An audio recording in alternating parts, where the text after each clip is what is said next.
And now, weighing in out of the blue corner, Josh the Punk Thompson. 100%. And on the other mic, he weighs in from the red corner, Big Sean McCarthy.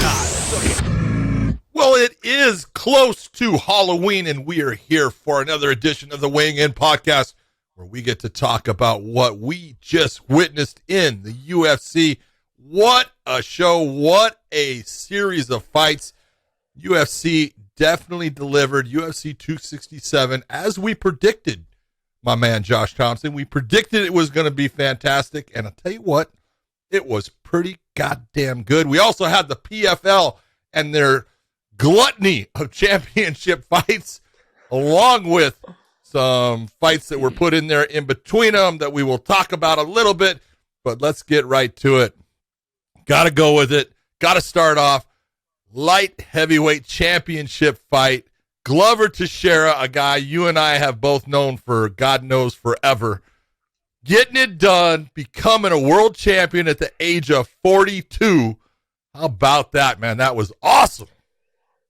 You and I both were talking off air before this, and we were saying how happy we were for him. He's one of those guys, when you see him, he's always smiling, he's always laughing. He's always got a great personality. Every time you talk to him, he's got something positive to say. And you saw it tonight in his post-fight interview as well. He talked about when people are telling you no or people are being negative, just push those people out. And that's because that's not the type of person he is. He's a person that is positive. You talk to him, he's positive. He says great things. He's always nice to people. I love seeing him at events. He's always respectful. He's got a lot of energy, man. I'm so happy for him. You and I were saying the same thing. I was thinking the same thing. I was actually watching it in the car on my phone as I was driving, which I'm not supposed to be doing, but I was doing it. And yeah, I was really happy for him. Look, at this age, anything, and I feel this, anything you do after 37, 38, it's all bonus. Yep. You know, when you're competing at the level in which he's competing at, he's competing at the highest level. And I'm saying in any sport, I think that it's all bonus. This right here is one of the biggest bonus features that I think I've ever seen in my career, in my life, in terms of other people's fighting careers. And I'm happy for him. He deserves it. He's fought his way back. He's revamped how he's trained. He's smarter about the way he approaches the game. He doesn't stand and bang when he doesn't need to, but God he mixed it up. For that. That snatch single was on point. He looked phenomenal tonight, and I'm glad for him. And we said this, John. We've said, and I'm not just saying us. I know a lot of people have said it as well. But the bottom line is, when he gets on top, like Usman would say, Kamaru Usman would say, I'm a fucking problem. I'm a problem for people, because when he gets on top of people, he's a fucking problem for people. And he showed it tonight. Oh, one of the heaviest top games ever. I mean, the guy is so heavy on top. It's incredible. The pressure he can create. You saw that, and I thought it was good that Dan Cormier picked it up. You saw the panic in Jan Blachowicz when he was getting that can opener and he wasn't opening his legs. It's like, open your legs, dummy, relieve the pressure. What are you doing? But he's getting can opener, and you could see there was and that just goes to show you the strength of Glover in the top position. And he is just, his hips are so heavy. Everyone that's ever will tell you, look, man, when that guy's on top of you, he's 500 pounds. He is so heavy and knows where to put his body and everything. You know, it's so important in the grappling arts when you're talking top level competition, because look, Jan Blachowicz is a black belt in Brazilian Jiu-Jitsu, but how many times do we talk about this, Josh? There's levels to this. And yes, you'll get a guy that's got a black belt, and he's good. He's good with his grappling. He's good with his jiu-jitsu. But it's not at the level of the guy that he's competing against. And you go, man, I'm just telling you, there's a difference in that level. There's a difference in, if that fight hits the ground, what both guys are going to be able to do. There's just going to be a difference. One guy's just much more dangerous and has a pressure that can create situations that forces you into moving a certain way or giving something up that he's looking for, and that'll be the end of the fight. And that's really what happened. But, man, I take nothing away from Jan. Jan's a tough dude. He came out, and it just wasn't there. And it's one of those nights, again, we talk about this. Every time you step in there, it's just not your night. And there's times you have to work your way past that, and there's times that the champions do. And there's times when you just can't because the other guy's on point that night and he just gets it done. And that's what happened. But God bless Glover Teixeira. I loved seeing him get that belt wrapped around his waist. You brought up something that I really wanted to talk about as well. In terms of not just levels to the jiu-jitsu game and the ground game, right?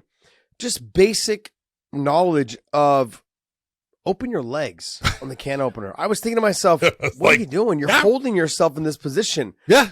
Like post up on your elbows or your hands, scoot your hips back as you let go of your legs. Absolutely. He was so afraid of letting him passing the guard, and it showed because in the second round, once the fight hit the ground, he was able to pass the guard. The fight was over. And that what you could tell. He was really focusing on keeping his guard closed because he wasn't as confident in his grappling as Glover is, obviously, from the top position. It just, when you talk about levels, and I'll give it an example that just so happened to come up because we had talked about levels in our midweek show. I consider myself to be pretty damn good. I've been a black belt for 10, 11 years now. I think, 11 years, almost 12. Anyways, a memory video came up of me training with Rafa Mendes. And I recall training with him and just thinking to myself, I had never heard of him before. I met him in Hawaii and trained with him with BJ Penn. And we were out there helping BJ get ready for one of his fights.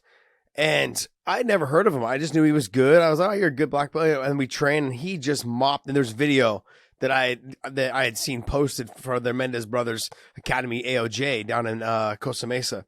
And I clicked on it. Someone tagged me in it. And I was just getting mauled, just worked by this guy. And he's obviously just top of the food chain and a super nice guy. But like I said, like we're getting back to this, there's the certain levels, that simple level of just knowing, unlocking your legs, posting your hands, scooting your hips back, potentially doing that and then rolling right to an armbar because the position's there to attack an armbar from there when they're trying to can open you. Those little tiny things. And I know it's harder for bigger guys to move, especially with dealing with the strength, but it's just the basic knowledge of just opening your legs to relieve that pressure a little bit. It wasn't there. And I don't know if it's noticed because it's been so many years since he's really attacked the game of grappling and in terms of utilizing his grappling, or if it just has been so long since he's done a lot of grappling. I mean, he's fallen in love. We've seen this in the past. Fallen in love with the power. He's fallen in love with the Polish power. Yeah. Don't get me wrong. We all fell in love with the Polish power. Yeah. I know I fell in love with the Polish power. I love watching him fight because he possesses that knockout power. But then you get away from what made you a really good fighter. Sure, he got some knockouts and some wins, but being able to stuff people's takedowns, being able to take people down, being able to control top position, that makes you a better fighter. And that showed tonight with Glover. And the last thing I want to say is, I told everybody, don't sleep on Glover's stand-up. Don't sleep on his stand-up because he keeps tight with his defense. Now look, at 42 years old, it's hard to take big, clean shots. But he's worked his game around the fact that he doesn't take those hard, clean shots anymore. He did get with some good shots tonight, but he delivered a couple good shots himself. Yep. But the threat of the takedown really minimized how many hard shots he took because Jan was afraid to pull the trigger, to overextend, knowing that he could get taken down. Yeah, to overextend and get taken down. He fought a textbook fight. And Jan he didn't, like, when you have someone that's just afraid of being taken down and that sense of fearfulness, because if I end up on bottom, I can get my guard passed and I can get submitted like what happened. That changes the way that anybody fights. I don't care. You could tell me all you want. It changes the way people fight. And I look at Khabib and I look at Conor in that situation. Conor fights a certain way, but guess what? He's the one that got dropped because he was so fearful of the takedowns. You see it all the time. Nothing was different in this title fight. Glover Teixeira fought a damn good fight. Congratulations. I'm happy for him, man. He's deserved it. All the visa shit he went through from before, a lot of his prime years of him being an athlete and a fighter were wasted away waiting around for a visa, right, where he couldn't get in the UFC. I mean, I'm not saying he would have beat John Jones, but I'm saying that it would have been fun to see him at the younger stages of his career to fight the John Jones. So he did fight John Jones. He lost to him. So. No, I'm saying, but a younger. Yeah. He would he waited years to get his visa. Sure. So if he would have came in earlier, was able to get in earlier. He would have been before John Jones. Yeah. But I wonder what that would have looked like. The young and up and coming John fighting the man, Established the Glover full blown Teixeira. established Glover Teixeira. So that would have made for a great fight. Yeah. The one thing man. you got to look at with the whole thing is, though, John Hackleman being in his corner, light heavyweight champion with Chuck Liddell being his trainer.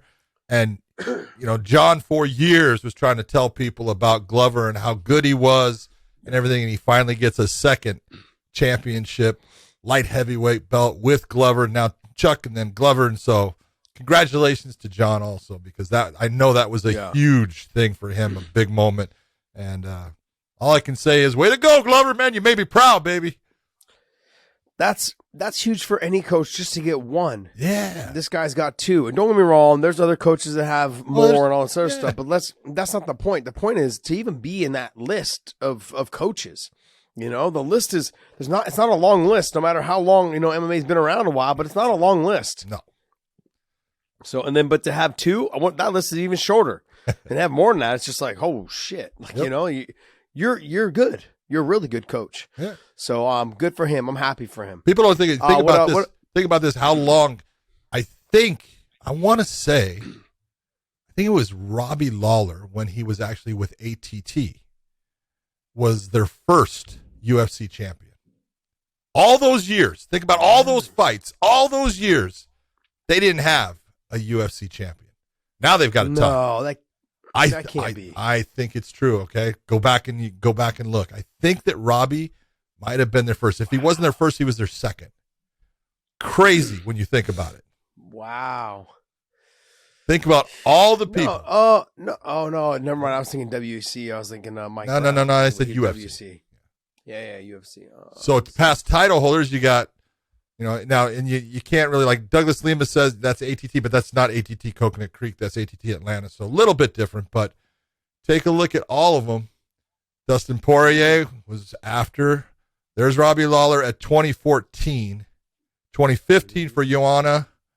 Why is only Dave? How come only half your screen's coming up on my share screen?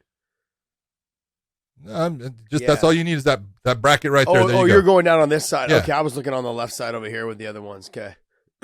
So take a look at that. Look at all those. Wow. I got it right, dude. Interesting. Boom. Calm down. We're not done yet. No, we're done. We are done, baby. Yeah. Yep. Wow. Pretty impressive. I mean, and so that's, take a look at what. So Robbie was before Joanna? Yeah. Joanna got a year after Robbie. Nah. So, but I mean, think about how long ATT had been there. How many great fighters. Oh yeah. And this is, and that's a great coaching staff there, and they're awesome guys. And look how long it took them to get that UFC champion. And then this is the second one for John in the same weight class. I just think it's kind of cool. I feel really good for him. Way to go, John Hackleman. You're a good man. That's pretty awesome, considering like he had his gym in Slow. It's this little like hole in the wall spot. Yep. He's grown that obviously during the Chuck era. They grew us pretty significantly, but to be able to pluck from an area like Slow, which is not a big area, and get the type of talent, even though they, San Luis Obispo, they have a decent wrestling team out of Cal Poly, but it's not a great wrestling team. It's decent, but it's not like. It's not Iowa. It's not Penn State. No. You know what I mean? Like, and I'm not trying to knock them. No, not at all. The truth. Yeah. And so, but then those guys, a lot of the guys that he had came out of the, that Cal Poly wrestling.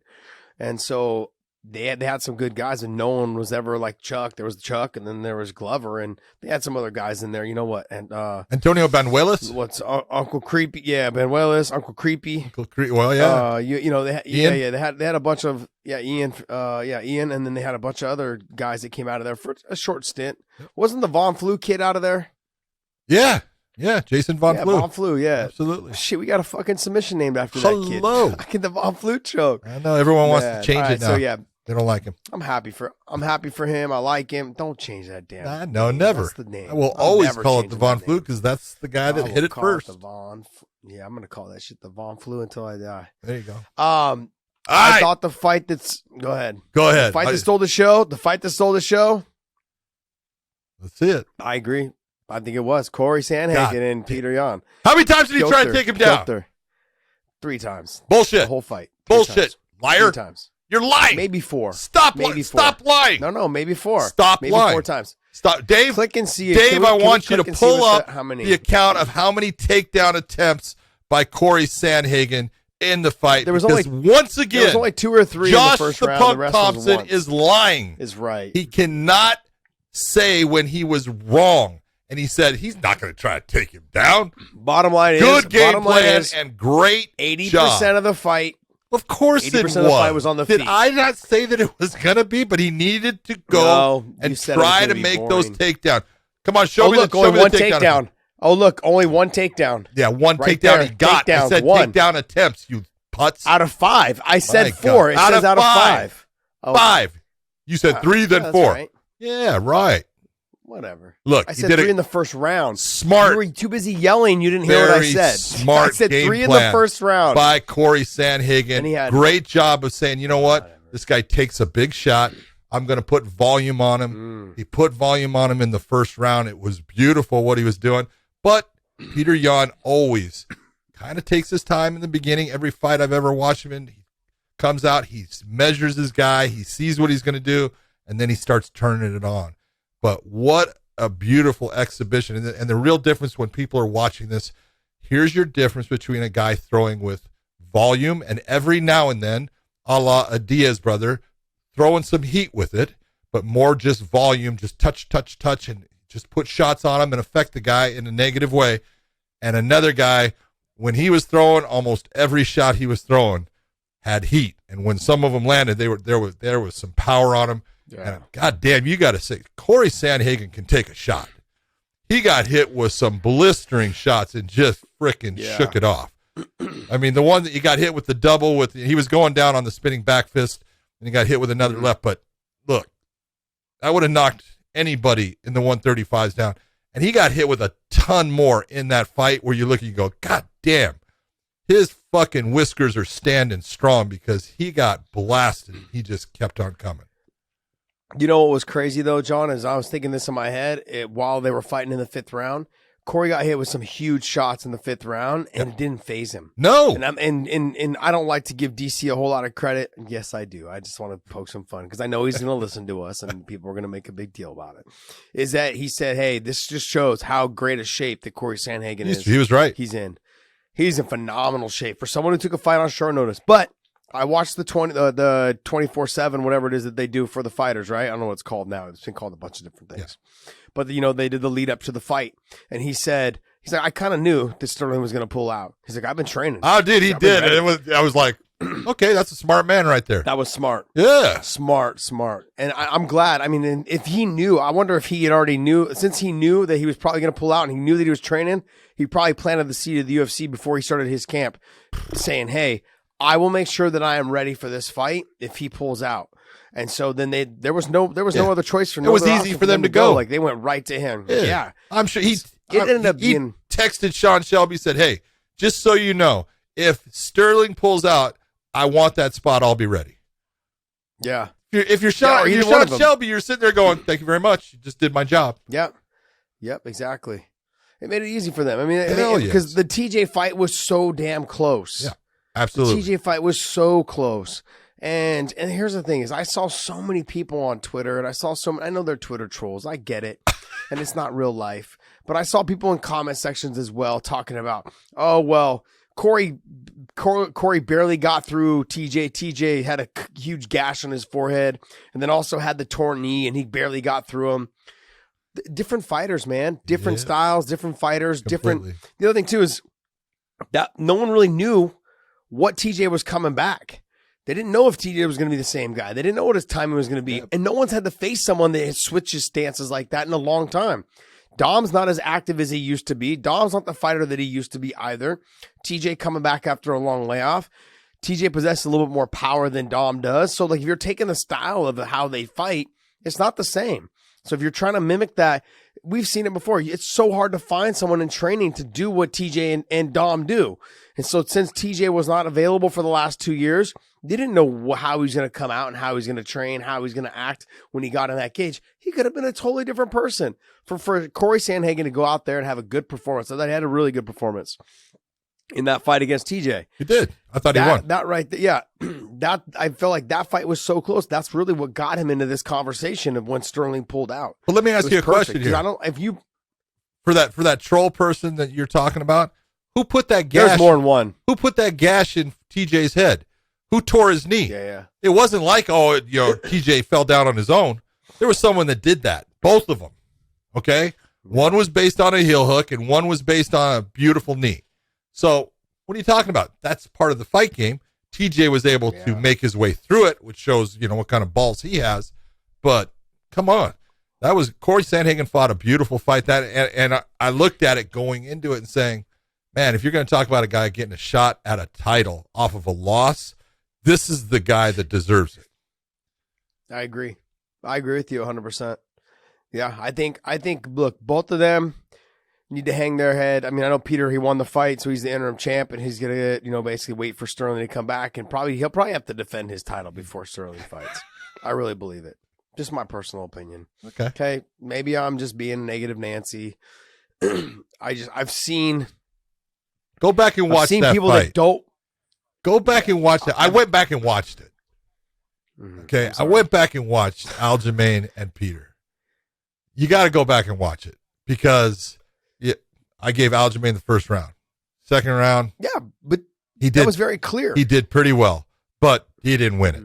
And from that point on, it was the Petr Yan show, and it was only getting worse. It was nasty at a certain point where it was like, oh, my God. And, it was a repeat of what we saw tonight. Cory Sandhagen won the first round. Yeah. And then after that, it was Petr. Yeah, so it had Petr. And then, the fifth round, I felt like the fifth was kind of a toss. No. But I felt like Petr was also just kind of landed the heavier shots. He wasn't, and so it was a close fight. It wasn't a close fight tonight. It was a good But it was a good fight. Yeah. That's the thing. When you have someone like Cory Sandhagen, right? And I'm not trying to take anything away from Yan. Petr Yan fought a great fight. Yeah. I feel like we're talking a lot about Cory Sandhagen, and he's the one that lost. I don't even know what to say about Petr Yan. He should still be the champion. He is. I feel like everyone knows how damn good he is. He's phenomenal. He's got great boxing, good takedown defense. He shot in a deep double leg that Cory was able to defend. I tip my hat to Cory because he stuffed the takedown. I think in the fourth round it was. Just beautiful defense. But then every time they came out of the exchange, Petr Yan didn't stop. And that's one of the biggest things with Paul Felder that I loved hearing was that he's like every time they came out of a break, boom, Petr Yan threw something heavy and hard. Yep. And even if it didn't land, it made him respect Petr Yan. It made Cory Sandhagen respect Petr Yan out of every break. Yep. And those are difficult fighters to deal with. But even at the very end of the fight, both of them were in such phenomenal shape. They were throwing some heavy and leather. They didn't stop. Like as if it was still the first round. And they didn't stop. As if it was like still the first round. And it was great. It went like two more punches past the bell. Yep. I love that type of shit. These guys, I thought the fight stole the show. To me, it was the fight that was really good. It stole the show. I didn't see another fight on this. Don't get me wrong, they were a little were good fights, but they were one-sided. But that fight to me was the best fight. Oh, and then the Zubaya fight was good as well. The Zuba fight was really fight was good, but we'll talk about that in a second. We'll talk about that. Yeah, we will. All right, Islam Makhachev. I want to talk about it now, John. I want to talk about it now. Absolutely not. Will not do it. You cannot do it. That thing is so far down the list. It's incredible. Let's talk about somebody else from Dagestan. Someone that's all right, looking pretty goddamn good right now. Like, and this is where I don't want to say it, but I told you so. Well, it's funny because all right, we've got Podcast Dave and we have Gian who takes over for Podcast Dave when Podcast Dave is having babies and things like that. And Gian, he texts us on the news thing and he goes, I'm really hoping that Dan Hooker does. I think you can do good here. And I'm like, not going to happen, dude. Yeah. Dude, he'll win 1 out of 100. And he proved exactly why. He's got that chance of landing that one shot that can hurt somebody, and anybody can be hurt. But you look at what Islam was, just the way he did it, the way that he came in, he shot the left hand beautifully, dropped the levels, drove into him, and you saw right away Hooker did the right thing in trying to get himself back to the cage and get himself in that position. You saw it right away. Takes away the arm, takes away the legs, everything. It was just one motion after the next that set up, oh, now Islam is in a good position on the ground, and now he's in a dominant position. And it took how long? And that's just because there's just, again, a giant gap between the wrestling level and the ground game of Islam versus Dan. And it's nothing, to say bad about Dan. It's just Islam has that level of wrestling and ground control where guys that are good can't do the things that normally work for them against everybody else. It doesn't, all those things that I practice in training against those guys that worked now is not working. And that's when you start drowning. And that's exactly what happened here. I couldn't see if it was a scream. I couldn't see if it was a verbal tap when Dan Movahedi stopped the fight. But that arm, it was definitely in danger as far as the shoulder. It's usually the humerus that it gets a spiral fracture from it. That as soon as Islam stepped over the head, you went, oh, he's done. There's no way. He's not going to be able to survive this. Because even if he was able to roll through it, Islam's going to be able to keep that hook on the head. He's going to be able to keep the Kimura, and it's just going to get tighter and tighter, and that arm's going to get cranked more and more. But look, this is the evolution of a guy who is now taking on some of the best people in his weight class and just running through them, because he just ran through a really good fighter in Dan Hooker. Yeah. What people are going to really start to understand here shortly that I've known for the longest time is he's really good. Okay. And then not only is he really good. Hey, can you do me a favor? Can you say, do you think he's really good?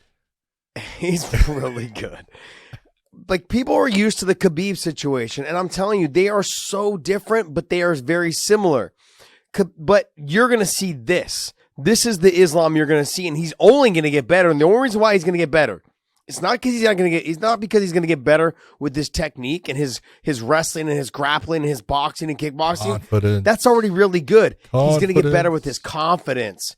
That's the one thing that he just has lacked. And as I wouldn't say he's lacked it, he just need to believe in himself a little bit more. I see it in the gym.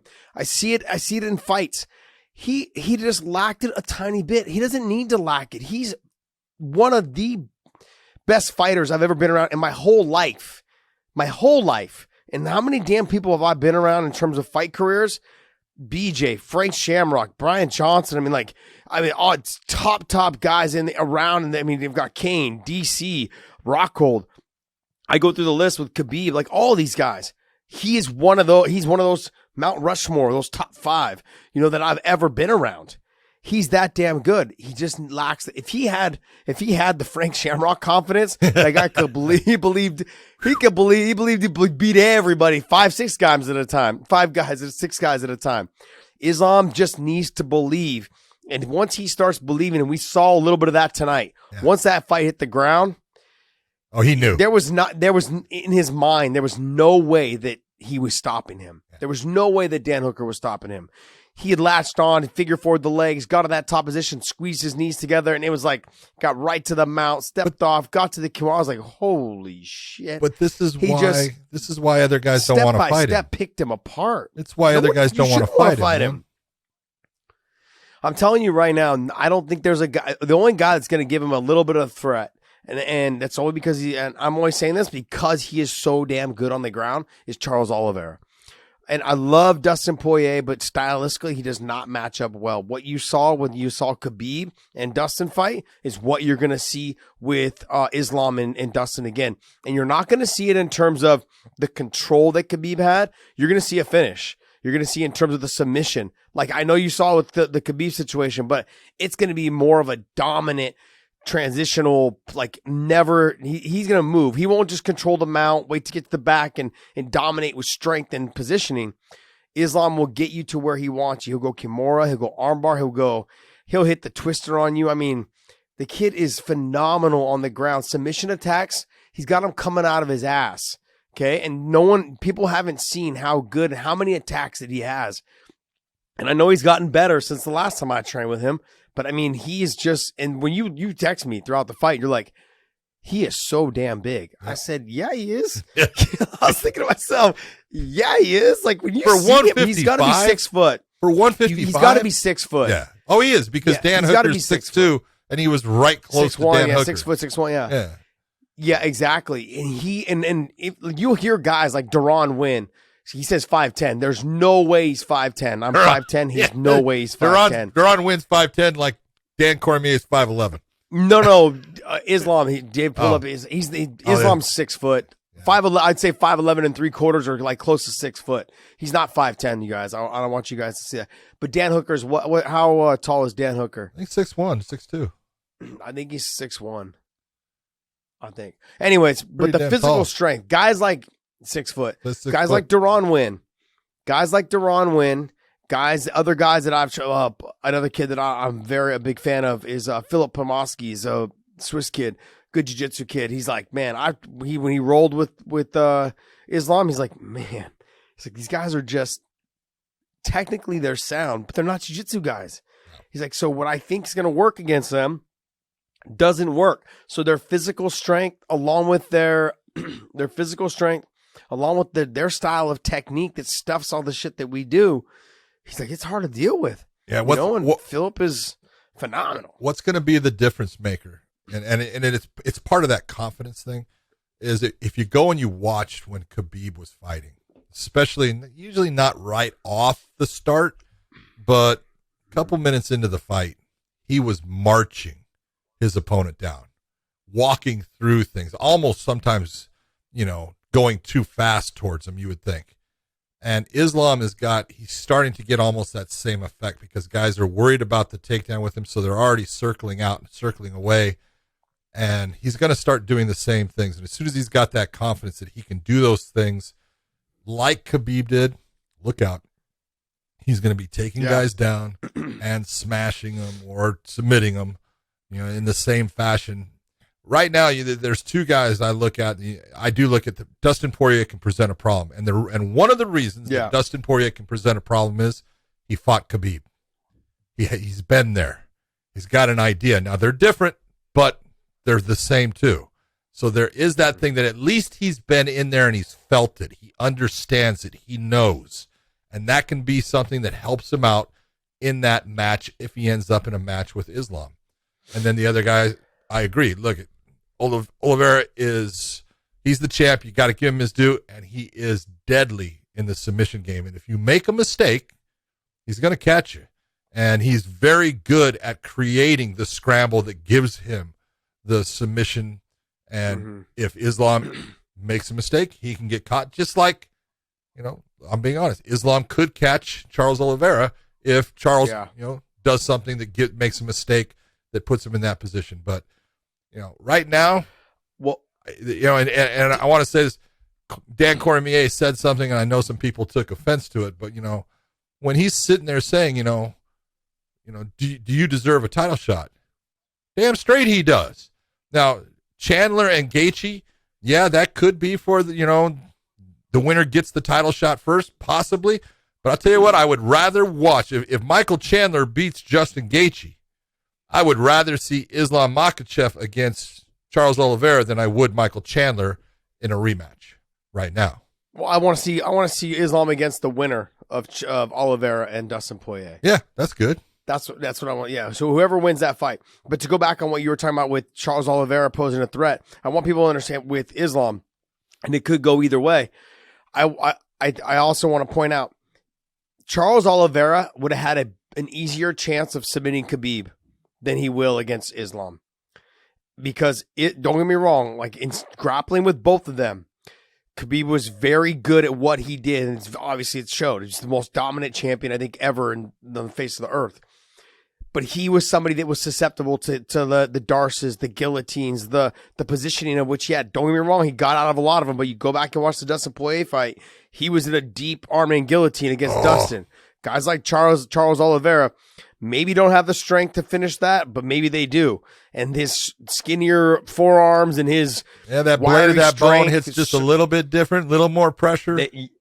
Exactly. So that right there to me, whereas Islam, he understands the full realm. And don't get me wrong, Khabib does too. Islam understands the full realm of the submission game.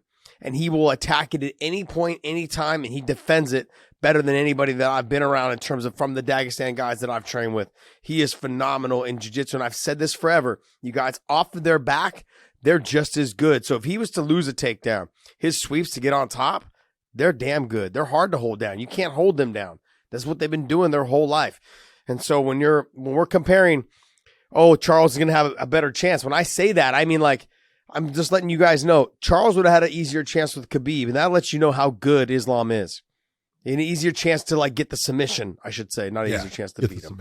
An easier chance to potentially catch him in a submission. He's not going to have as easy a chance doing that against Islam. Islam is that damn good on the ground. All right, sorry, moving guys. on. Bear with my I'm battling a little bit of a cold I'm here. a little sick. So bear with my raspy voice and some coughing here and there. Look, Alexander Volkov against Tybura, you know, a good fight, heavyweight fight. Tybura just could not get in close enough at times, couldn't get his hands. He would go for the takedown. He never got really close for that takedown. I thought Volkov's just a strange guy as far as the way he fights at times. And I'm not sure if it's that he gets tired but he starts to slow down, and he slows down his production a lot. And he'll shoot just once. He'll shoot he'll shoot a left hand. He'll shoot a straight right hand, but he will not, he'll cut off the combinations, and he'll cut off the kicks. He really starts to limit himself, and it's usually when I think he's getting tired. But Tybura was not able to take advantage of it. You know, it was a clean fight. I thought, Volkov definitely won it. But it was probably, if you're looking at the least exciting one on the main card, that probably would have been it. But that happens with heavyweights at times. Yeah, it does. You should expect that from heavyweights, just to be honest. The newer generation, I know you're actually a super heavyweight. Thank you very much. But the newer generation of heavyweights, though, are not so much that way. Yeah. You've got the Cyril Gane, you got the Moldavsky, you've got, Minakov, you've got guys that are, Francis Ngannou. Stipe was one of those guys that had conditioning pushing hard in the third, fourth round, fifth round. Those are those guys, those style of guys. Cain Velasquez. That newer generation of heavyweights are starting to come along, and they're really paving the way for more action-packed fights in the third, fourth, and fifth rounds. And they're not the type of fighters that are just, okay, I've won 2 rounds, let me just ink out the next 3 if I can without getting hit with a clean shot. Yeah. So, but overall, to touch on what you said with Volkov, what it is, I do think he starts to get tired. But I also think that he falls a little bit into that John Jones situation where he's so much longer than almost everyone. And all I got to do is just touch you. And knowing that the heavier guy, the other heavyweight he's fighting, doesn't have the ability to get in on there fast enough to him because they're just as tired. And so he's just going to keep doing that, just touching you, one shot here, one shot there. But that's the style in which he's going to fight. He used that push kick like a jab, which is beautiful. I love it. He does a great job with it right up the middle. Yeah. Yeah. That was one of my favorite kicks throughout my career because I was a little bit longer than a lot of other people. So I'd throw that push kick up the middle because my jab sucked. But he's got a good jab, so he uses his push kick and his jab. I look back at my career and I think, man, I could have had a good jab. I just sucked at it. But he's got both of them, man. He's got the push kick to the belly, the little toe kick to the body. That's nasty and it hurts really bad, especially when it lands clean. That jab is sharp. Look, he did what he had to do to get the win, and hey, tip my hat. Yeah. Next one. Wow, we got the man, the guy that everyone's going to talk about, Khamzat Chimaev, taking on Jingliang Jingliang. It was, again, Gian, I think this is going to be a good fight. I go, nope, not going to be close.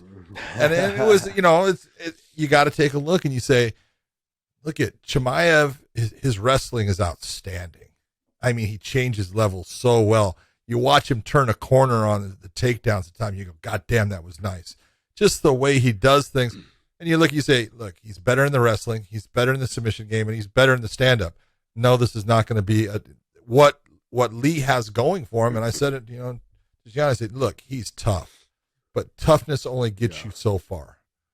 And when you're facing a guy that's got great technique and great skills, and he's tough too, not a good place to be. And Chimaev showed right away it was a beautiful takedown. Moved him where he wanted to get. Went for the choke and then put him unconscious. Again, Lee being as tough as he is, doesn't tap. He goes unconscious. But Chimaev's going to be a problem for everybody in the welterweight division. I don't care who you are right now. You can go into the top 10. You can go into anybody in the top 5. He's a problem for everyone based upon his skill set and the way he applies it. Look out. It's coming. And he's telling you it's coming. Pull up the welterweights, Dave, can you please? He's going to, okay, so I think he'll have a little bit of a problem with Gilbert Burns. We're gonna see speed on the feet. I think he's got better stand up than Gilbert. He does. He's way longer. I'm not saying power wise. I think they're close. I think they both have power, but he's way longer. And Gilbert's going to have to be reaching to get to him. And Gilbert is not going to be able to just take him down. He's going to have to hit him with a shot that hurts him. How about someone like a Stephen Thompson or a Chiesa? They give him any problems? You think? I don't. I'm just being honest. I think Stephen Thompson gives everyone a little bit of problems based upon he's different than everyone else, and it could be that he could keep Chimaev from taking him down right away. But Chimaev's going to get that takedown. He's going to get it because he's fast. The speed changes the equation in everything, and when you see a guy that can change levels quickly and get into someone as their hands are coming up to block a punch, and all of a sudden, oops, and their hands miss. They can't get those hooks in to try to lift that thing down. Now they're trying to come into the secondary way of defending. I'm going to sprawl. It's too late. He's already got your hips. It's just right now at his age with where he's at and the skill set that he possesses, he's good. He's freaking good. But if you look at guys that are below Jing Liang Li, like Sean Brady. Sean Brady's a fucking problem for a lot of those guys. He's a beast. Too. He's a beast. He's a stud. But and Sean Brady, a little shorter, little squattier. Yep. He's got good wrestling. He's got great jiu-jitsu. He's got good stand-up and power. But lengthwise, he's going to have a problem getting in on someone like Chimaev. Yeah. Okay. Yeah, I'm going through there. Neil Magny always poses a threat for a lot of people because he is tall, long, and lanky. He's got that style. Masvidal is hard to take down. He's got good boxing. Absolutely, and Vicente Luque is hard to take down. I love his stand-up, but he doesn't possess that wrestling ability that I'm seeing out of Chimaev. What about the speed of someone like Leon Edwards? That's a question mark. I don't know. But after watching what Leon had happen with Nate Diaz, not being able to get rid of Nate in that, come on, you got to be honest. Yeah. Here's the thing. When you look at the Nate Diaz fight, right? Is it like, okay, look, I'm pointing this guy up. Why take any chances? I think it is. You look at it all like that? Yeah, I do. I look at it a lot like that. It's like, why am I going to take the chance? This is why you have to take the chance in that situation. You got to put the fear of God in this guy. Before he steps in there, even though he's going to say, dude, you're nothing to me, I'm going to walk through you, all this stuff. In the back of his head, it's there. I watched what you did. I know. Yeah. But now, I got you. There's not going to be that fear of God. And he's going to know, you try to play it safe. Yeah, you've got this. You move well here. You've got a great jab. I see how you set up your combinations. But I can take you down, I believe. And once I do, does he stay at 70? I think he does. I think he should. I think he should. Yeah. I think no matter what, he has a hard time with Colby Covington and what's his name, Usman. We'll see. Covington may just press the pace. I haven't seen him go very long. I haven't seen him do 3 rounds yet. So I can't tell you how he'll do against somebody in a barn burner of a 5-round fight. Oh no, we'll find out somewhere along the way. Sorry, guys. What other fight? Ankalaev and Ozdemir. Yeah, just look at just a difference in skill level. Let's be honest. Speed also. Ankalaev has got very technically good stand-up game, sharp combinations. He's got good quick kicks. And, Ozdemir's got power still. He was just, speed was causing him a problem, that he started getting hit with big shots. When he got dropped the one time, that got his attention to the point of, I don't want to take risk. I don't want to make a mistake here. And instead of fighting to win the fight, he was fighting to survive in the fight. And that was really the difference. But, that's the one where I look at Ankalaev and I say, that's the fight. You've got to press. I know why you're not, but I want to see you press and finish that guy to show me that, yep, you're the guy making that step towards title contention. Just like we talked about with Leon and Nate Diaz. Yep. That type of situation. Exactly the same that's thing. What the UFC was looking for. They want to see you get that person out of there. But as an athlete, I don't get paid more for the finish. So why? Well, it's not that you get paid. You're right. I get paid to ink it out. You're right. You don't get paid more, but it could be the difference of you making more in your next fight and down the road. So everything plays out. I thought Ozdemir looked really good up until he got dropped. And once he got dropped, I felt like he just retreated into his turtle shell. And he's just like, okay, look, let's just survive. And that's something like I had him winning the fight up until 2.5, 3 minutes when he got dropped. Then after that, because he looked clean. No, he was doing okay. He looked clean, like he was landing some good stuff and he was putting together his combinations. But after he got dropped, he looked like he slowed down a lot. He was using that leg kick well. A lot of that comes from the hesitation to throw. Because after you've been dropped, you hesitate every time to throw, or you're waiting for them to throw first and trying to counter, and by then it's gone. Yeah. So he looked clean the first 2.5, however long until he got dropped. He looked clean in that first round. And then after that, it was all downhill. Yep. Oh, are you okay? Next. You going to make it? Yeah. I didn't get a bunch of sleep. We had to do the COVID test early. It's early for me, not for you. But I didn't sleep very well either because I was coughing all night. So we had Amanda Ribas against Verna Hanroba. It was a good fight. Yeah, okay. I thought the first round obviously went to Verna, but Amanda Ribas really showed composure. She got herself off the deck, gets up in the second round, and then really went after, put pressure on her. Did a great job of cutting her off, forcing her into angles, opening up with a variety of attacks, and doing a beautiful job of hiding her kicks behind her hands. We talk about it all the time. Damn it, don't just throw that kick out there raw dog. Someone's going to see it. If I throw good shots and combinations and make someone have to defend them, they can't in turn defend that kick. And she did that beautifully throughout the second and third round. Okay, so I don't know what happened. For some reason, I missed the first round, and obviously, when I heard the judges doing the scorecard, Verna had won the first. Can you talk me through what happened in the first? I saw the second and third round. Yeah, I didn't see the first round. First round was pretty basic as far as they started off, and Ribas was trying to control the stand up. She ended up getting taken down, and when she got taken down, ends up she does a couple of things. There was one part in the beginning. I will give. Verna is good on the ground. She did a beautiful job of. Amanda had a knee inside, framed inside. It was very, kind of hard to see from the camera angle that she did, but I'm like, that's stopping her from being able to do it. And she takes and presses in and crushes that leg inside and forces the leg up and then just pushes it off for the pass of it. But Ribas was able to get back to a full guard, but I was like, God damn, that was sweet. Really well done. Just beautiful to watch as far as the technique of Verna in that. But from that point, after she had some good ground and pound, mostly from guard and stuff, and she landed some shots. Ribas landed some things. She wins the round, but from that point on, it was all Amanda Ribas. She really fought it. That's what I saw. Smart fight. I saw the second, third round, just pot shot and landing some clean shots, stuffing the takedowns, never really getting taken down, just kind of like fighting the hands, doing a good job. So then after that, Verna just wasn't able to get in deep enough and get the fight to the ground. Yeah. Yeah, it's your time to talk. Yeah, baby. Zuba, my man.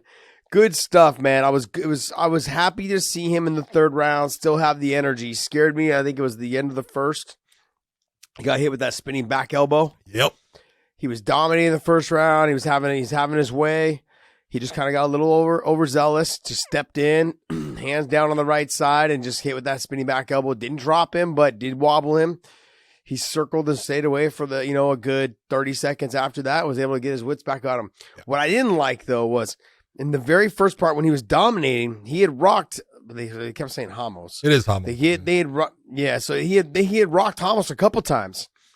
And I wanted him to throw a couple more. He was just throwing one. Then he threw like two more. And then, but it was like, throw a 3 and 4 punch combination. It was always just 1 and 2, 1 and 2, and I was like, or 2 and 3, whatever it was. Yeah. But he never really threw more than 3 punches or 2 punches. It was just, he was mixing up the combinations well, left hook, right hand, but he wasn't throwing more than that. But I think he could have got him out of there in that first 3 minutes of that first round. He had to be careful. I got it, but he is also somebody that I think in the back of his head, he's always remembering he gets tired. So if I don't get this kid out of here, he's gonna still be here, and I'm gonna be tired. He's like, and that doesn't go well for him. Yeah. So I think that was in the back of his head, just staying composed, touching him. But overall, I thought he fought a great damn fight. Well, I will give him. He fought a good fight, and this is where I say, not great. He is too boxing centric. He doesn't throw any kicks at all. And he's got good kicks, John. I'm not saying he's got good kicks. Okay.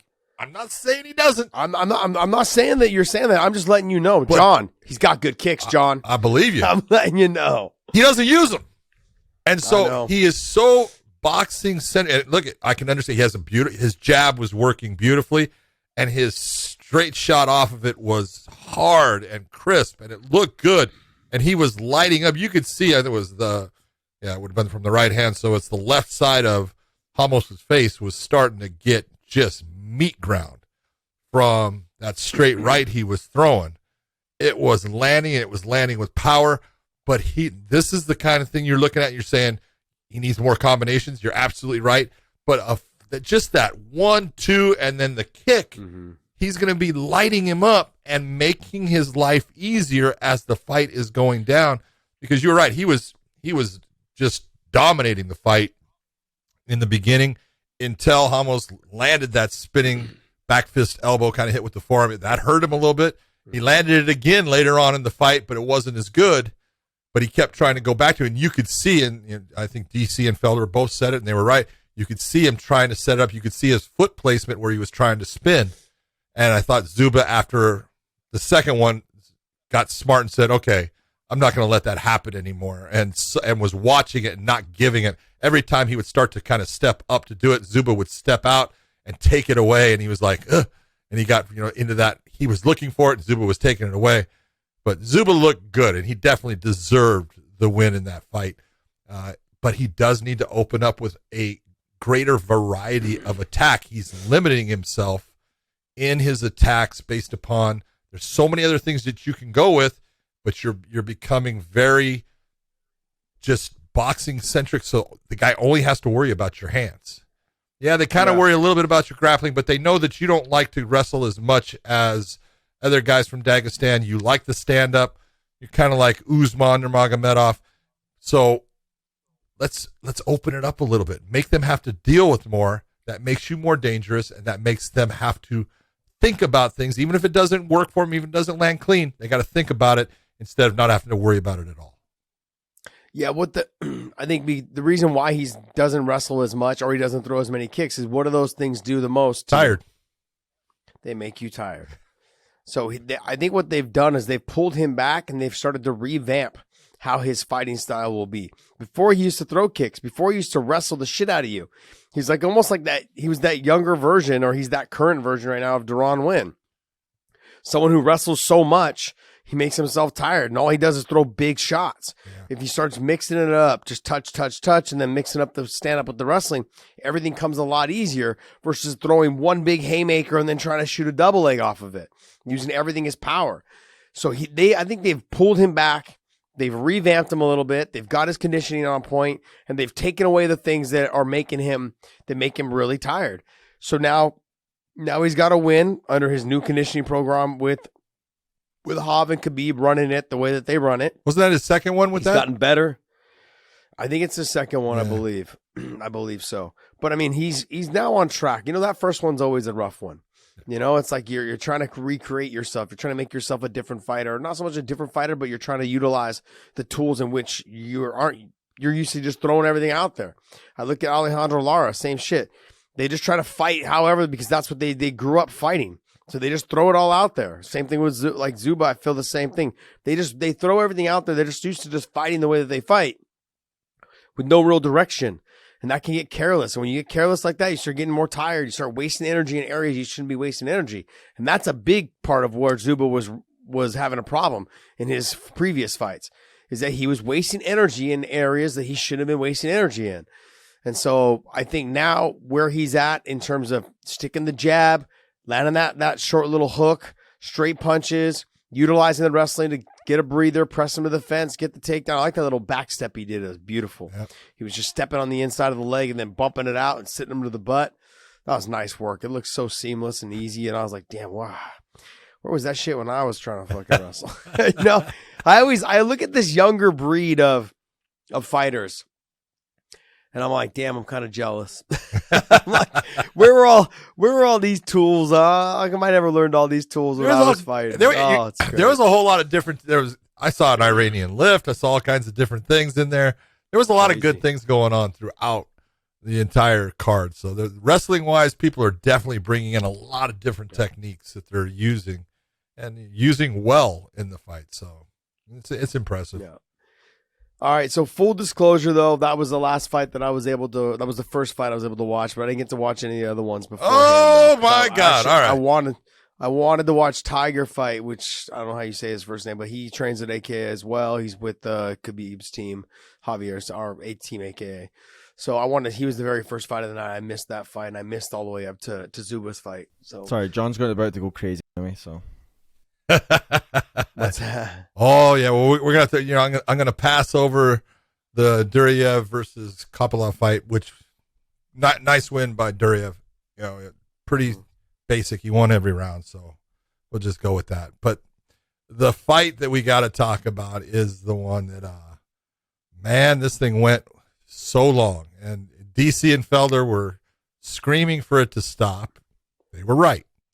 Well, ho, to all the gentlemen out there, the holidays came early at Manscaped. Manscaped just launched new products, including their all-new Ultra Premium Body Wash and a 2-in-1 shampoo and conditioner. It's time to give yourself or someone else who might need it, because there are smelly people out there and you will know them, the gift of beautiful skin, hair, and balls this holiday season.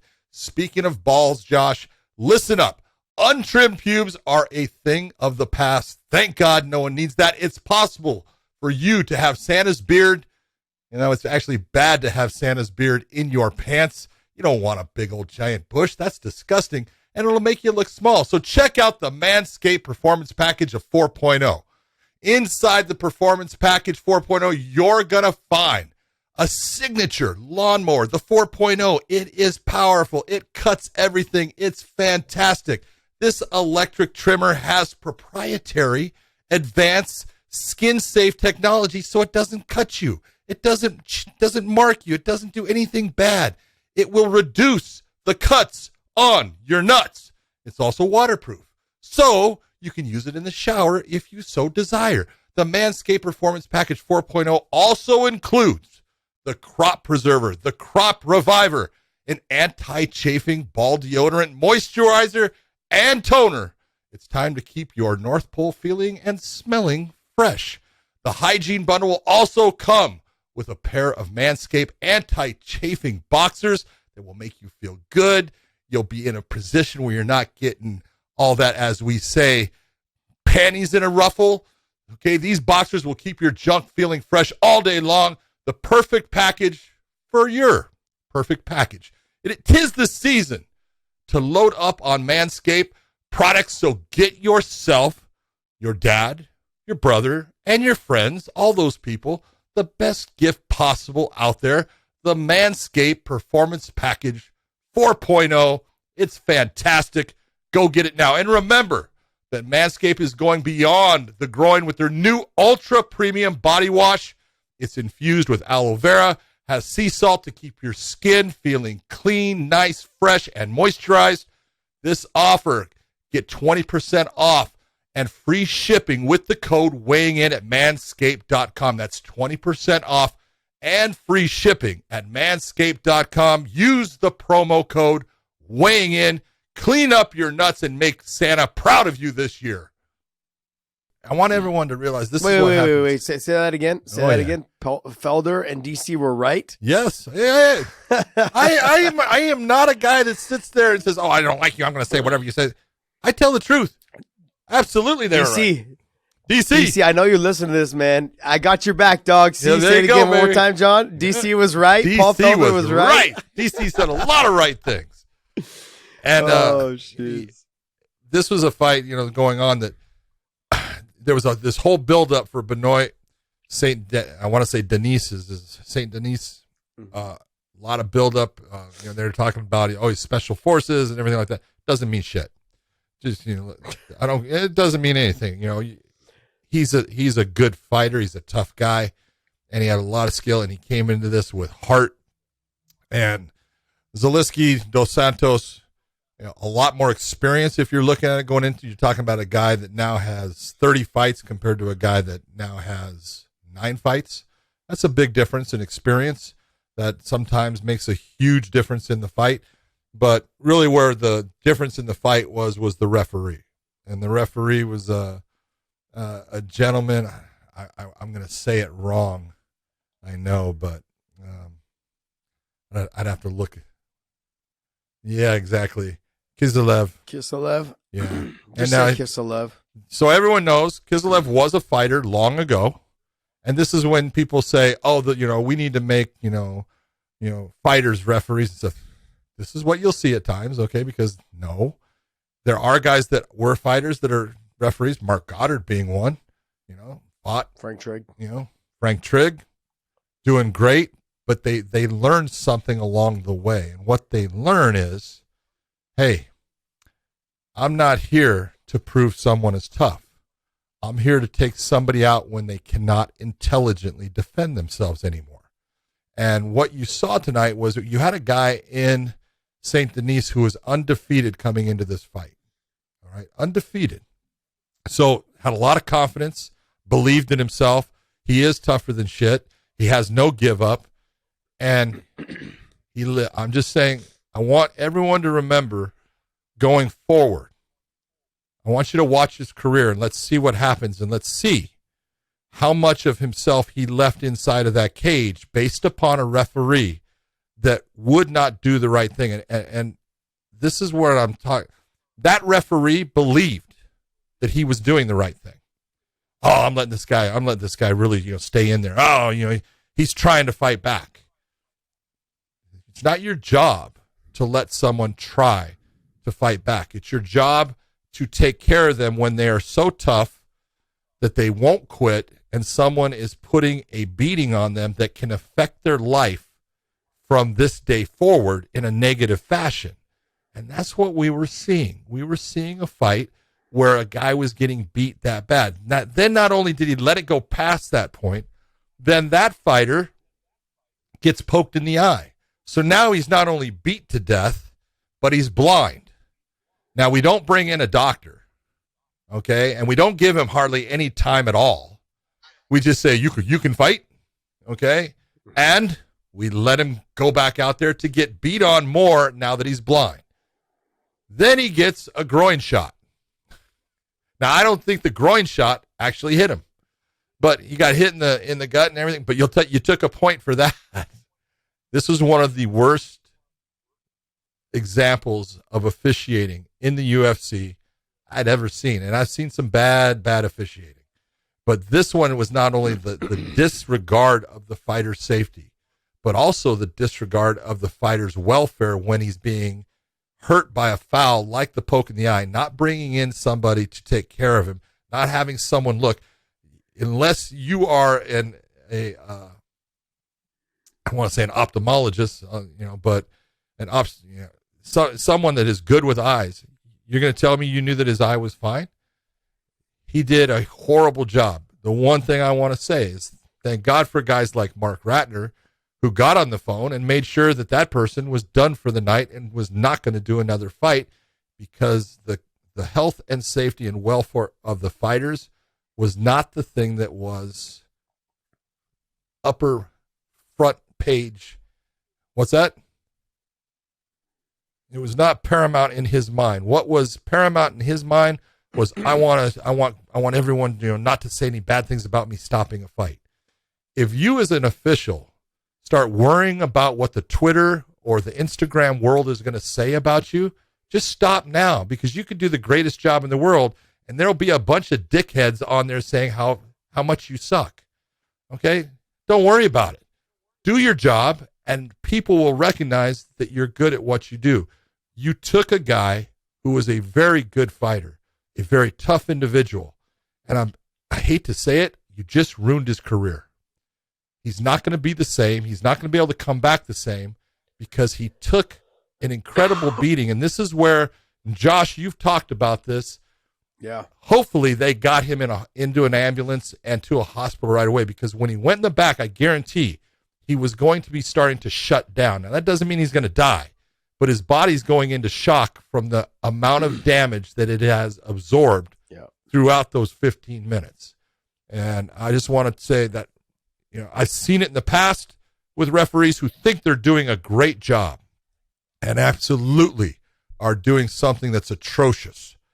And this gentleman, you shouldn't be doing professional fights anymore, because you don't have the common sense to know when you are required to do your job and stop the fight and take someone out of taking any more damage in the fight. Yeah, I was just watching while you were talking. I was watching a clip of him in the second round against the fence, just taking big shots and looking away at sometimes. Yeah, it's he's like turned. Ref just stepped in. Look at when a professional fighter starts turning away from their opponent, like they're a kid up against the backstop on the schoolyard because they can't take what's happening. It's telling you that's it. They've become overwhelmed. That's not intelligent defense. It's time to get them out of the fight. And it is not an official's job to create toughness in someone, to say, oh, look at what I did. There are times when a referee will see things that will say, look, I can see him trying. I'm going to let him go farther. But there comes a point where you say, I've given you that opportunity. I'm not going to let you take any more. And this was one of those times that it should have happened. It didn't. I thought DC and Paul Felder, I saw that there were Twitter people saying, you guys need to shut up. No, DC and Paul Felder, thank you for what you said. You did a great job. You did a great job of announcing that fight. And you were absolutely right when you were saying that referee should have stopped that fight. Yeah. A couple of things I said when you were talking is he did get right into an ambulance and take off. I heard DC had said that. Good. Later in one of the main event fights. They said they got him in an ambulance right away and they got him to the hospital, so they want to make sure that he's okay. These situations for referees, John, everyone's different. Like every referee is different. Sure. And when people want to make fun and shit on the ones like you, like I like to shit on you because we're friends.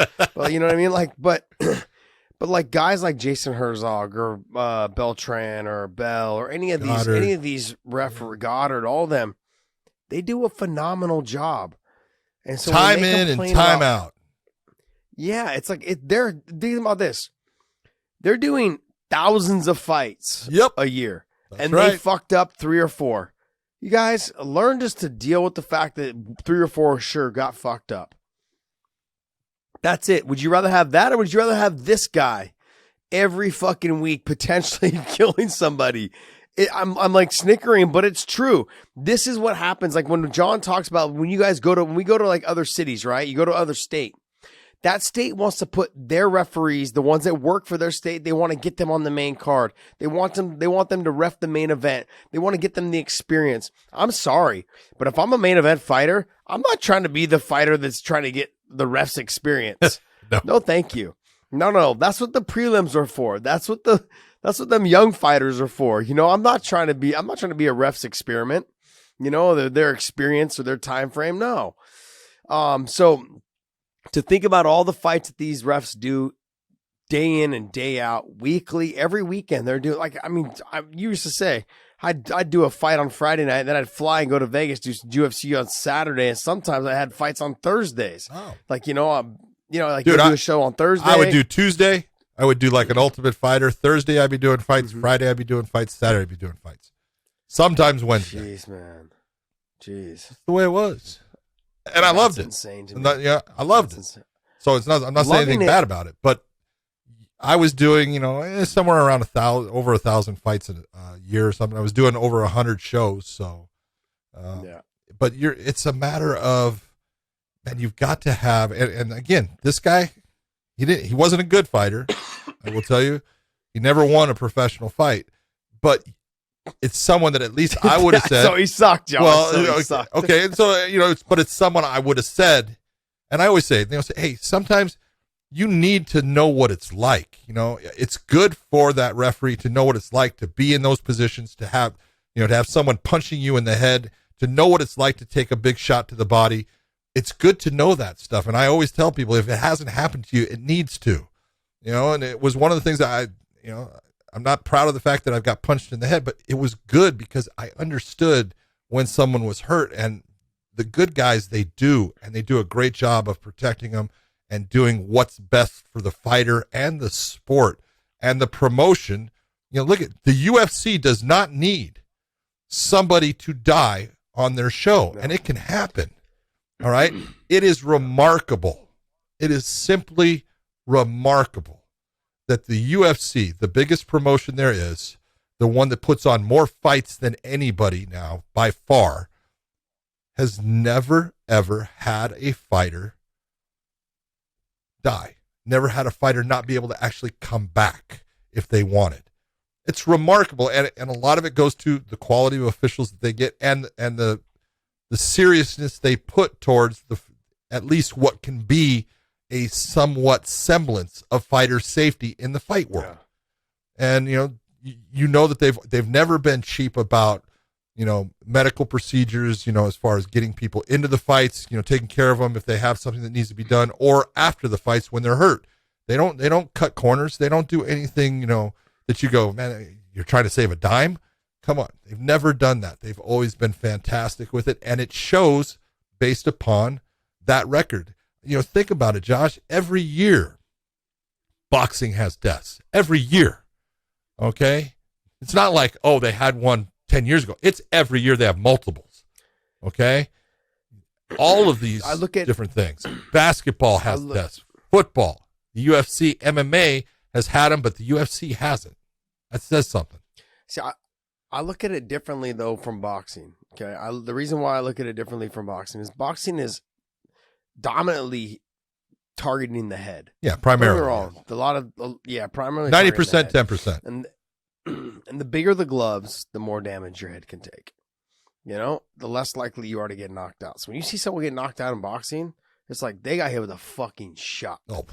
Like in MMA, right? You're getting hit with elbows, you're getting hit with, knees, you're getting hit with those things. I get it, but they're very few and far between because you can bridge the gap with my hips coming in tight, making sure you can't hit me clean. Hands are up, but the gloves come through. But it's more of a cutting type position or cutting type punch. Yep. The gloves, they more or less will split you or cut you, any of those things. That's what I think separates us from boxing. And I'm extreme. When you said that, I started thinking to myself, I'm extremely grateful that no one's died. Yeah. And whether it's the UFC and, I don't believe anyone has in Bellator. Nope. I don't believe Bellator hasn't. PFL has not. PFL hasn't. No. The major promotions throughout it have not. You want to know why? Because the majority of them use the best referees every chance they get, and they don't allow. And you guys really need to understand. It's a struggle because John will talk to you guys about it too. Probably it's a struggle sometimes. The promotion sometimes have to battle with the state, saying no, you're not using this Joe Blow, to do the main event because you guys want to put your guy in there. Absolutely not. No, I'm not interested in that. No, it's going to be the Herb Dean. It's going to be the Goddard. It's going to be the Jason Herzog. It's going to be one of those, Mike Beltran. It's going to be one of those guys. I'm not having my main event subject to this where these guys have been known to take big shots. They're known to take multiple shots. That's not what you're looking for. You're not looking for the referee trying to make his name. I'm not looking for that right now. That referee will get their time, but this right now is not the time. And so there's a battle with sometimes a promotion over certain states to get their referees in there. You've got to ease them in. You can't just let it happen because, you're feeling the pressure from the referee or from the state. So you guys got to think that we are very good as a former fighter. I'm extremely blessed to have fought for every major promotion I think it's ever existed. And I'm very thankful, pretty much. While you were fighting, yes. I pretty much. Yeah, while I was fighting fucking every damn promotion, I think. I didn't fight in one. That was the only one I didn't fight in. In Elite XC. But all of them. I'm very thankful that all those promoters took my health to the highest level in terms of their concern. They brought in the best referees. And referees will make mistakes. They're human, and we can argue and fuss with them all you want. I've given John a hard time. I've given Herb Dean a hard time because those are the two that I remember, the ones that I've made mistakes that I felt like made mistakes.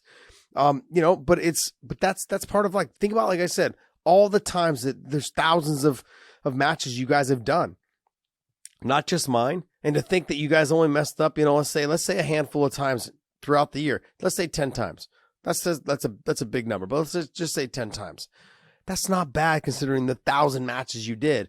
And I'm blessed. I feel blessed and happy and a lot of these other fighters should be grateful. The fact that you're not being replaced by these other knuckleheads, that the states are trying to push through. So that's the only comment. It's the only pat on the back you're ever going to get from me, John. That's it right there. One. I screwed up. All right, I get a pat on the back. Let's finish up the rest of these. All right. Did you want to talk about the rest of these or? Yeah, real quick. I'll screw up his name, but Mikhail Oleksiejczuk. I know I'm not saying it right, but goddamn, that guy doesn't look like anything, but he can fight. That's the third time I've watched him fight. He is good. He beat Shamil, who was undefeated at this point. He was 14-0, and he beat him easily. Just beautiful boxing, beautiful pressure. He looked fantastic. Leon Murphy, holy shit. Amir Khan took him down in the first round. He went for that takedown again in the second round. That knee was unbelievable. Outstanding. When you are super athletic, you are super fast. I can't wait to watch him again. Petrosky did a great job in getting the submission against who near the end of the fight, but really, a grinding fight. Put a lot of big shots on him. Got the arm triangle. It was a nice job. And then your man, Tiger. He got us. It was a tight fight. It was a split decision. I thought it was Should right. he have won? I thought he won. Okay, but it was tight. It was okay. Good fight. Both guys are really good, really fast. A lot of movement. Both guys are good. But I thought he's so young. Yeah, he's so young. I want to say he's like 23, 24, something. He's young, but he's also he's a super nice kid, very respectful. And it's so funny when he first came to AK and we rolled and stuff. And I was just smashing him. And it was the whole time, but he's laughing on bottom. It's just I love when you're training with someone who the English barrier is obviously there, but it was just fun. The translation of I'm getting smashed, but we're having fun. And this is what it's like. But he's such a nice kid. He's a hard worker. And I wish him nothing but the best, man. I love seeing the growth, because when you see all these young kids come rolling in the gym, I'm like, you could be a flash in the pan. Because in the States, a lot of these fighters that come into AK, they're all flashes in the pan. They have like one or two fights, and they're like, oh, I've made it, I'm the man. And then fucking, you never see them again, or they fucking lose one or two fights, and then they're gone. Yeah. These kids from Russia, and these kids from Dagestan, in that area there, Chechnya, wherever you want to call it, they realize that this is what they want to do. There's no okay, I'm going to go party tomorrow night, I'm going to do this. No, I'm going to miss training tomorrow to go play golf like my ass would do all the time. These guys, that's not in their mindset. They don't have that. And so they're just going to continue to get better. Some of them are obviously more talented than others, and some of them are obviously have more athleticism than others. But one thing that they all have is a fucking work ethic. That's what they all have. It's insane. So I'm happy for him. I'm glad he got a win. Split decision, but hey, a win's a win, man. On to the next one. So All right, guys, so now let's talk about mybookie.ag. Use our promo code weighing in for our show. Show your support by using that promo code weighing in. Go to mybookie.ag. Use that little QR code right there. That'll give you a little bit of extra spending cash and some bonus money, as we like to call it, because we're gambling right now. We're betting on all the things that are available. We have football, we have the World Series. We've obviously got MMA fights. They're coming out the wazoo with all these pay-per-views coming up. Bellator's got some good stuff coming up. UFC's got some good stuff coming up. PFL just had a great card that we're going to talk about a little bit here as well. There's plenty of things to bet on. Make sure you guys don't miss out. Go to mybookie.ag. Use the promo code weighing in. Mybookie.ag. Use the promo code weighing in. And use that QR code there for that extra bonus money. All right. So we did have a big PFL grand finale. The PFL 2021 championships from Hollywood, Florida. They had a ton of their championship fights, with the main event being Kayla Harrison against Taylor Guardado. It was a good fight, I guess, if you want to say, for Kayla. Taylor came out, tried to implement a game plan. You could see what it was. But here's the problem, when I watch this. And look, Kayla, again, I'm going to say Kayla Harrison, dynamite athlete. She's a good fighter, but she does make some basic mistakes. And she does things that a good fighter, one with a lot of experience, is going to start to take advantage of if she fights that type of fighter. A fighter that understands what lateral movement will do for her instead of going straight backwards. Okay, these types of things. When Kayla gets hit, she kind of gets that, that little ding right in the front, and she starts to go rushing forward after her opponent to close the distance. And that's okay when it works against young fighters that are not prepared to stop someone who's physically dominant and has a great grappling background. But when she fights someone that understands what good footwork will do, and they off-angle her and crack her with a shot, making her pay for what she's doing, it's going to change the game, and it's going to change what she's able to do. So, again, she's an awesome, undefeated fighter. She won the PFL championship, but again, she got hit with some shots from Taylor.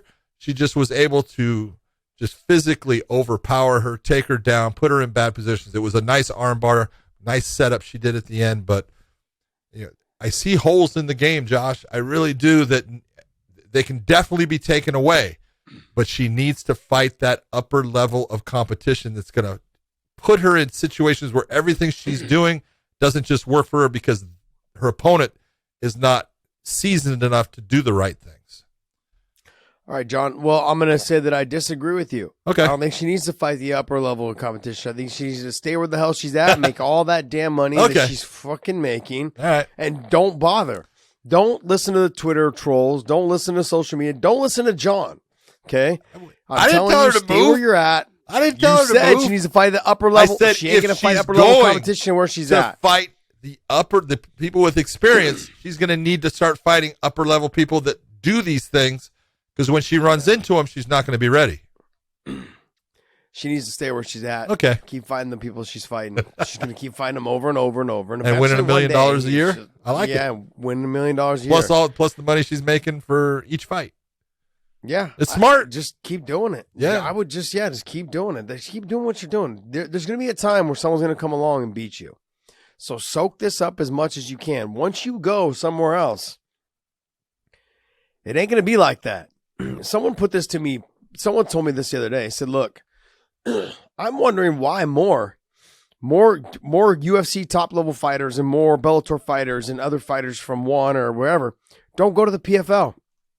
Yeah, because every year you're up for $1 million. Where like in the Bellator, yeah, if they pick your weight class and they have a Grand Prix tournament, yeah, you get that opportunity. Mm-hmm. But there, it's set. And the UFC doesn't do it at all. No, that's true. UFC doesn't do it at all unless you get to a title shot. But the chances, here's the thing: Islam is 9. He's got 9 wins in a row. He's not in a title shot yet. Yeah, still not. There's other people that have had more. 13. What's it called? Tony Ferguson had 13 wins or something like that in a row. 12, I think. He got to the title shot, but he didn't. He got the interim title. I got that. But there was other people that had. John Fitch, I think it was 11 wins until he got his title shot. Wasn't Oliveira there when he finally got his title shot? You know, every year if you're going to be fighting for, every year you are going to be fighting for $1 million as long as you keep winning. You got to win. Obviously, try to get some finishes. So the way the scoring system works there. Yeah, their point system sucks. Yeah, it's a weird system. I get it, but I understand why they do it. It does make it more fun to follow along, I think, if people do follow along. But I don't understand why more fighters don't jump to the PFL. Why are some of the UFC guys, if you know you're not going to be champion in the UFC, leave now. If you know Dana White doesn't want to promote you or doesn't want to pump you, leave now. Like that, I don't get it. Go there, win your $1 million. Every year you get $1 million. That's I'm just being honest. I'm like, damn, because even though they've got one or two good fighters, here's the problem. This is what I think the problem is. Maybe it's not the problem, but I think once you have someone who's really good, like Movlid, oh my gosh. Yeah. Oh man, he's good. He is so damn good. Yeah. Oh man, and he was on fire against Chris Wade.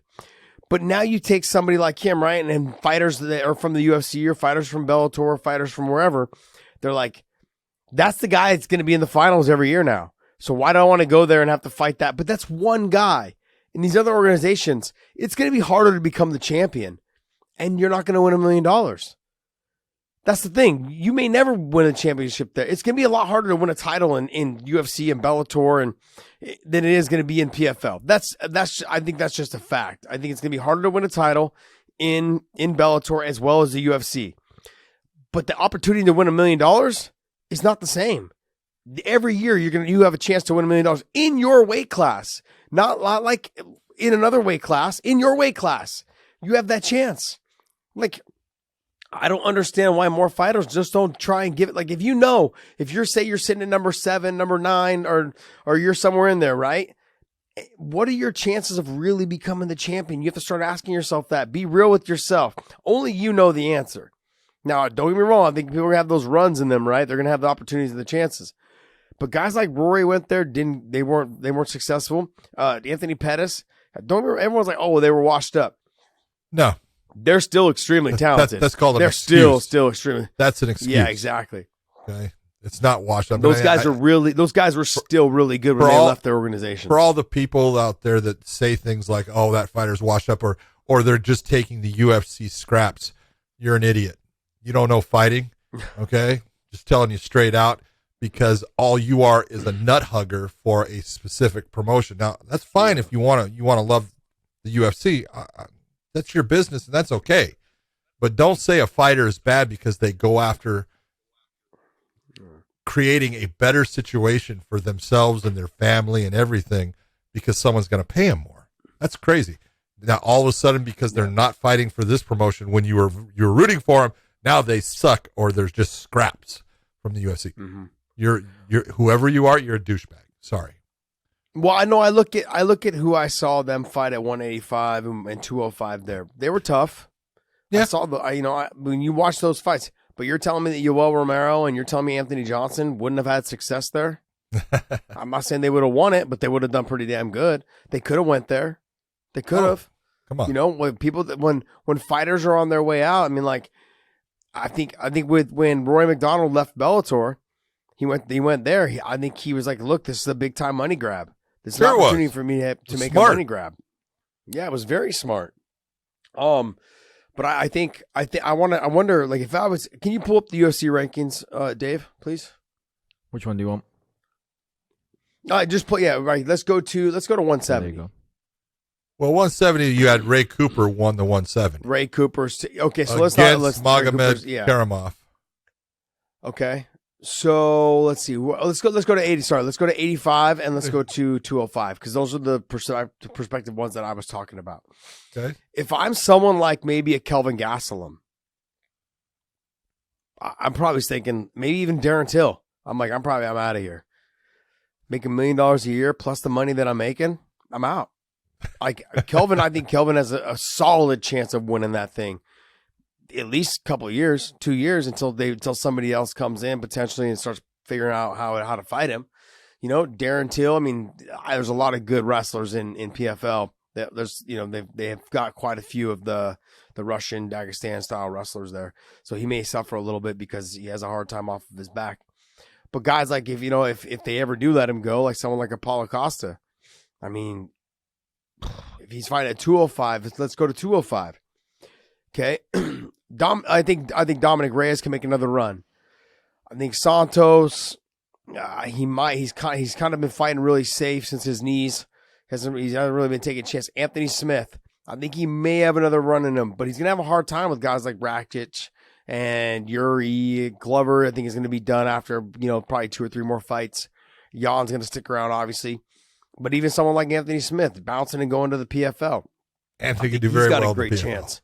Right now. I think he'd do really well in the PFL. Right. Ozdemir right now, if he was to go, I mean, like, I'm not saying he would win it, but it would put him in that chance of making, and chance of winning $1 million. Okay, Go to the Bellator. Go to the Bellator light heavyweights. Let's just see the difference, because you're right about those. But if you take a look, because look at Antonio Carlos Jr. won the light heavyweight $1 million prize, and Shoeface. Yep, Shoeface won the PFL. Shoeface, and so he's good. Yeah, he's good. Used to fight 185. Actually, used to fight heavyweight, then went to 185. And then, but if you take a look, do I think he beats Anthony Johnson? No. Do I think he beats, I'm being honest, I don't think he beats Carl Albrechtsen. I don't think he's going to beat Julius Anglickis. I don't think that's going to happen. I think, for the most part, I know he's not going to beat Phil Davis. Yeah, but okay, so here's the thing. Why, like, guys like Machida, why wouldn't he go? That's what I don't get. Like, why wouldn't he go to the PFL? Because he's making chance to make $1 million. He's making good money. He's making good money already. He's making a lot of money. He's making a lot of money. I understand they're making a lot of money. Making a lot of money for every fight. I understand what you're saying, John. I do know that. I do know they're making good money. But my point is that you make $1 million plus your good money. Yeah, that's the thing. Like, if it was, he was in the light heavyweight tournament. He's in the light heavyweight tournament for a reason, because he wanted to make that $1 million plus his good money. That's where these guys are at. So if they can find, now I don't know if they would sign him because he is older. I don't know, But I'm saying I'm using those kind of guys. I'm using those kind of guys as an opportunity to say, like, hey, I can go there, make, however much. Let's just say you make $150,000 a fight or $100,000 a fight, and then you keep making, you fight 4 times, right, to get into the tournament, and then you fight in the semifinals, then you fight in the finals. You're making all within a year. Yeah, but you're making. But you also have to look at. Let's just take Lyoto for an example. How old is Lyoto? 41 years of age, we'll say, right? Okay. And the one thing I'm going to say about the PFL is they make you fight fast. No, that's true. You have to come back fast. And for someone like Lyoto, that's probably not 43. I'm sorry. 43 years of age. Yeah. That's not something that's good. It's not something that's going to work for you. So it really, there's reasons where you could look at someone and say, yeah, that's probably not a good idea for you. But, you just take a look. There's a lot of guys that you could say, yeah, I could see them going there. But you got to be, like you said, Movlet, he's damn good. Chris Wade put on a hell of a performance. He did everything he could think of in trying to stop Movlet. He just wasn't able to do it. He just lost every round. And we know that Chris Wade he's a good wrestler. He's a good fighter. He's got skill. It's just, there are those guys. He can wrestle. He's got good stand up, but Movlet was just on a different level that night. He was all over Chris Wade. Yeah. I was expecting it to be a lot closer. I'll give Delia credit in the heavyweight. I thought Capoloza was going to be able to take him out of it. Mm-hmm. Capoloza won the fight, but I thought, Delia actually impressed. Phenomenal fight. Phenomenal fight. Both of them I had Capoloza rocked Delia right away, right? Oh, yeah. And then Delia came back towards the end of the round and started winning that round. I was like, holy shit, I can't believe this is going on. Like, you were supposed to be out of this fight 2 minutes ago. There was moments there where the referee could have stopped it. Yeah, it was because close. Delia was like limp a little bit on the ground, and he hit him again and woke him up. Yeah, he was really hurt. And then Delia goes back, and Capoloza, same thing. Yep. Delia drops him, gets on top of him, and just starts pounding him. And Capoloza goes out a little bit for a second, and then wakes back up. It was a barn burner of a fight. I was really surprised that fight went the distance. Yeah, so was I. Extremely surprised. Yeah, so was I. But I mean, Great. But it was a great fight. Great fight by both, and really impressed. I thought Capelosa was going to win. I was very impressed with the way D'Elia fought in it. He fought better than I ever thought he would against Capelosa, so hats off to him. He really put up a hell of a battle in that fight, so it made it fun to watch. We have to talk about the non-tournament fight in Abby Montez versus Clarissa Shields. I told you. I told you. I told you this is the one time that I told you. You said she's gonna walk right through her. I said if she gets her down, I think she can beat her. Yeah, you did. Because and I had Clarissa watched Abby Montez before, and I was Yeah. like, I don't even think she gets her down. She's just not that good. She actually did great, but it does show where Clarissa and I am not in any fashion wanting anyone to think that I'm putting Clarissa down. I am not. I am very impressed with her. First off, her toughness, because when you got to figure when a fighter like Montez takes her off of her feet, all of that skill, all of it that got her gold medals, that got her world titles, it's gone.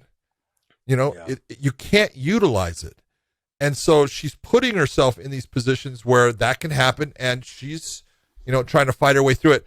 I can hear Greg Jackson trying to tell get your left underhook, and it's just not computing. She's not doing it. And then finally she'll get it, and she's trying to do it, but that can't happen in a professional fight. That's why you take amateur fights. So you get to these things where when your coach is yelling something out, it's automatic. You're reaching for it. You're trying to do it. It's becoming something that is almost like they're playing a video game with you, and it's not happening with Clarissa because she just hasn't done it long enough. I give her nothing but props for having the cojones to step out there, to not care, about, this is a different sport, and to put herself on the line. She's tough. She lost the split decision, but I will say this one thing, and I'm going to say it. Jake Paul had some words to say. Dude, fucking stop, man. She's a world champion. You haven't even fucking smelled that fucking title. You haven't even smelled a belt. You haven't done anything to get a fucking gold medal. Don't fucking talk about she's a loser. She's a fucking winner in life. She's a winner in boxing, and she'll be a winner in MMA. Dave, pull up. What did Jake Paul say? Oh, my God. It's disgusting. Oh, yeah. Fuck. Sorry. What did this clown say? I had it up here earlier. Yeah. Come on, Dave. Pull that up. So I'll Jamie would have had that already up. You know that, Josh? Jeez, that's frivolous. But In all defense, Jamie got one of them like circular, half circular screens that has like 15 screens open, like 15. He's got 15 windows just open. in all fairness. Yeah, it's got like 50 windows open. Just typing So away. hold on. We didn't buy that for podcast, Dave? Yeah. He looks like, have you seen that gif of the guy just pounding on the keyboard? Like, because he's just talking shit to somebody on social media. There it is right there. That's how. All right. That's Jamie, man. Here's what he said. I want you to listen to this. The truth hurts, but it's necessary. Clarissa Shields is a loser in MMA, and even more so with her prima donna attitude. The fake always gets exposed. Losses come when anger and hate take over. Just ask Rousey and McGregor. She spent more time berating Jake Paul than learning jiu-jitsu.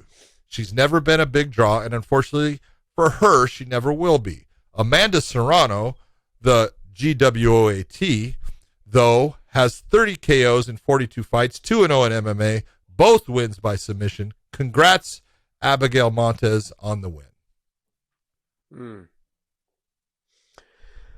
Well, Serrano is part of like his camp kind of thing. Yeah, I from know what that. I understand, correct? Yes. And Serrano trains out of the Ruka gym as well, a little bit there in Costa Mesa area. Yeah. He's just trying to pump his girl, but he did it in a very classless way. But what do we expect from the YouTube generation of what we've seen? You know what? Good point. I will stop. Yeah, that's the other thing. We should just expect Anybody that things has like a that poodle from- haircut can't listen. Did you guys see Dana responded as well? But overall, look.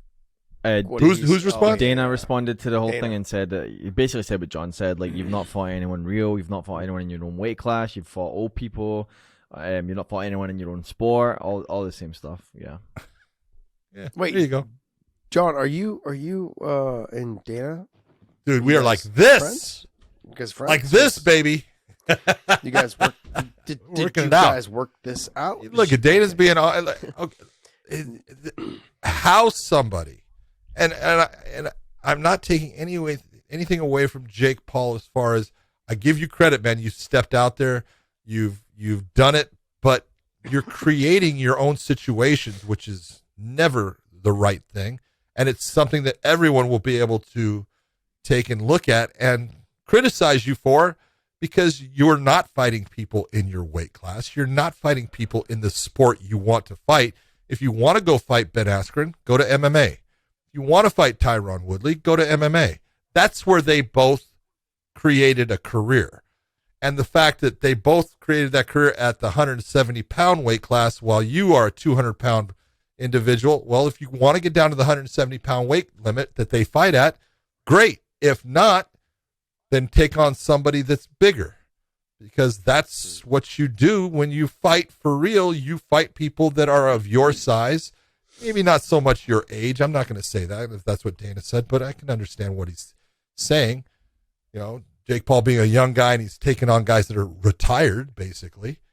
So I just look at it and it's like, hey, you are doing a great job of making money. I'm not saying anything bad about you in that way. But because I'm sure, I don't know what Clarissa Shields said, but she has the right as a true professional fighter, a boxer who has won Olympic gold, as a professional has won the world titles. She has a right to say something about your fighting career so far, in that she doesn't agree with what you're doing or something like that. Now, you may not like it, and that's okay, but to call her a loser, sorry, you overstepped it. She is anything but that, and it's wrong that you said it. John, the only thing is, though, is that we're over here talking about it, and that's what he feeds off. Yeah, you're right. I fell into the trap. See, I'll talk about when he takes a fight, which I believe he just signed a fight. Oh, to Tommy Fury? Look, it's a Come fight. on. The guy actually is his weight class, is from what I understand. So, but I mean, I think he beats Tommy Fury. I think it's gonna be a lot closer fight than we realize. But I think he beats Tommy Fury. It's gonna be a close fight. But I'm interested to see who he fights after that. His confidence will start to get the better of him, and eventually he'll fight somebody that he thinks he can beat, and that person's gonna win. Now, I'm not saying that person's gonna knock him out, but I'm saying that's the person's gonna beat him. And then they'll ride off into the sunset with their millions, and then they'll probably be heard doing something else later on, some makeup line or something like that most of these YouTube celebrities do. You know, whatever they choose to do. But I think we're talking about it. We're more in defense of Clarissa Shields because she's proven to be a superior athlete and everything she's done in terms of true boxing. Champion. Yes. But we don't, she doesn't need us to come to her defense. This is you know true. what I mean? Like I understand. Good point. I think she understands who Jake Paul is and what he's creating. He's just creating, he's creating that the clickbait stuff, and just let him continue to do that, you know, because all we're doing right now is helping somebody we'd like to know, is we're just giving them the rub. That's what we're doing. So we shouldn't be doing that, and we just gotta leave these stop guys alone and just stop. You gotta stop. Okay. So let's come on, move sunshine. We'll move on. All right, but look, let's just talk about the fight that stole the show, and the guy who stole the show. Man. Ray Brada Cooper. Let's go the third, baby. John, when he got the takedown, had a good position. I was like, all right, cool. And then he got back, and then like in the second round, he was getting to his feet. He's got rocked. He got put to the fence, back to the fence. Took some big shots. Oh my God! I thought, he's in trouble. I was thinking, Magomed was lighting him up. Yeah. I was panicked. I was in panic when I'm like, no, stay away, cover up. Because he started putting his hand down. Like, what are you doing? He was doing the swag. Like, you know, he just had the hand down a little bit. And I'm just going to relax. No, what are you doing? And then he just stepped in with the 2-piece and the soda. And the shit was over. That 2-piece fucking hit him, and the soda fucking sealed the deal. Dude, he put him out. He was hurt, man. And he had that look like, shit, I'm glad that's over. He needed to, because scary, man. He beat a really good fighter. Look, Magomed Karamov does not get the credit he deserves. He's a really good fighter, And Ray Cooper, hopefully now, is going to get the credit he deserves. He's a really good fighter. He is strong. He is fast. He's got power in his hands. He can wrestle. The only thing he's not great at is the submission game. You know, he doesn't really play into it, doesn't really try to attack it. He goes for ground and pound if he gets on the ground. But Ray Cooper, man, that was impressive. That was a hell of a win against a really top-notch competitor in fucking Magomed. So let's go back to what I just said a second ago. Is why don't more fighters from Bellator and UFC go to PFL? So they don't have to fight Ray Cooper. No, in the same breath, I'm going to say, hey, Ray Cooper, this was your last fight on your contract from what I understand. Why don't you come over to Bellator? Yeah, baby. Dude, I'll tell you what, I can know what I mean?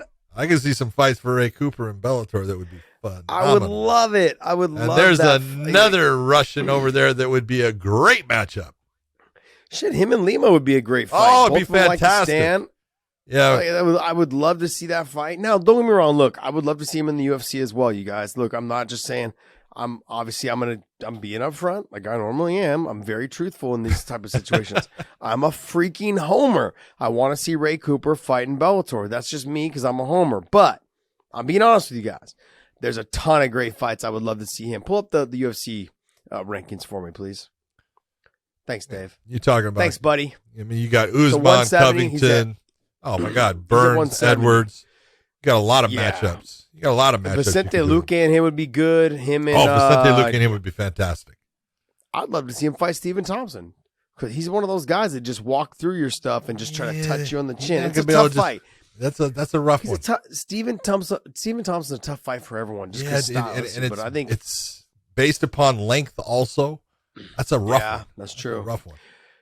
But I mean, Magomed Karamov or whatever, however you say his full last name. He's tall, long, and lanky too. He's a big guy. How would you make that weight? He is tall. He's big. He's tall. He's got the thick, looks like he has thick hips, like wide hips. You know, it'd be a fun fight. Yeah, there's Jeff Neal and Ray Cooper would be fun. Jeff Neal's got heavy hands. That would be a good fight. Masvidal and him. Masvidal would be fun.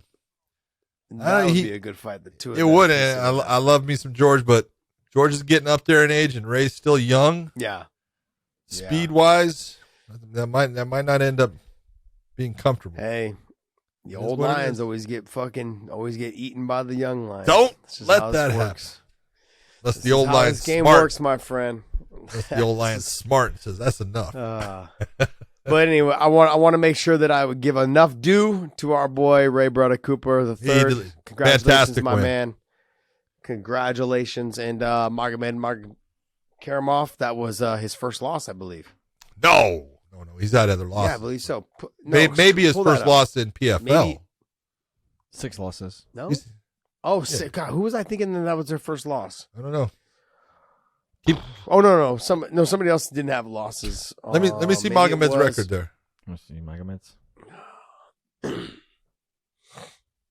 Maybe it was Movlid. Maybe Movlid's undefeated. He might be. Vitali, big loss. This is before PFL. First loss in PFL. Yeah, it's wrong before PFL. Because I know he had a bunch of fights in ACB, and he did really well. I think he has one loss in ACB. Looks like he lost a bunch of other tough Russians. That can happen. Oh man, those guys! All right, go to Movlid's record because maybe he's undefeated. One of the PFL fighters was undefeated, I believe. Really? Movlid, yeah.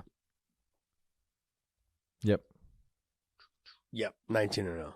That is stud. Yep. All righty. So, Dave, that's take a look at that real quick. That's a pretty impressive last 3 wins he had. Lance Palmer. Yep. Right, Brendan Lohane, and then Chris Wade. That's pretty impressive. That's pretty damn good. All right, well, keep your eye on Movlid, man. He's a stud. He's out of Khabib's camp too. He trained with Khabib's dad. Yep, part of that. Coming up with Khabib's dad. Just the click that they just built. Just. It's pretty cool. Oof, studs. Pretty cool. Bunch of little studs. All young too. All babies. So, all right, like, what news you got for us there, Well, Dave? we're actually going to do weighing in on the odds for next week's UFC All right. 268, Usman versus Covington.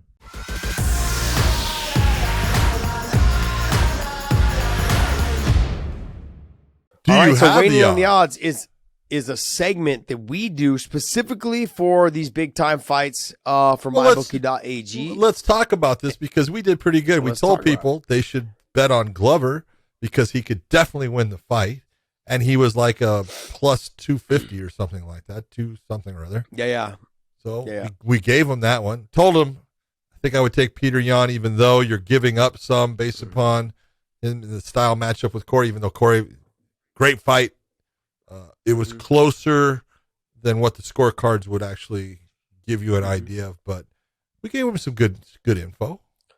They listened. They won. Yeah, I took the Glover fight, the Glover bet. I put $100 on it, so I came up okay. But then I also put it on him to win by submission. So I had 2 bets. Yeah, baby. So I came up pretty good. I made about $600. Not too bad. Not too bad at all. Yeah, because I figured I didn't think he was gonna knock him out. No. I thought he was gonna. He almost did though. He almost dropped him. You heard him. No, he did drop him. You heard him. But I thought for sure if the fight did get past the first round, I thought he had a really good chance of submission. So I went with him on that. Made about $600. All right, so Colby Cha-ching. Covington. Colby Drinks Covington. on me, John. Drinks on Drinks you, on thank me. God. So you're paying for the party at Jameson's, right? Yeah, Yeah, I'm baby. paying for- yeah.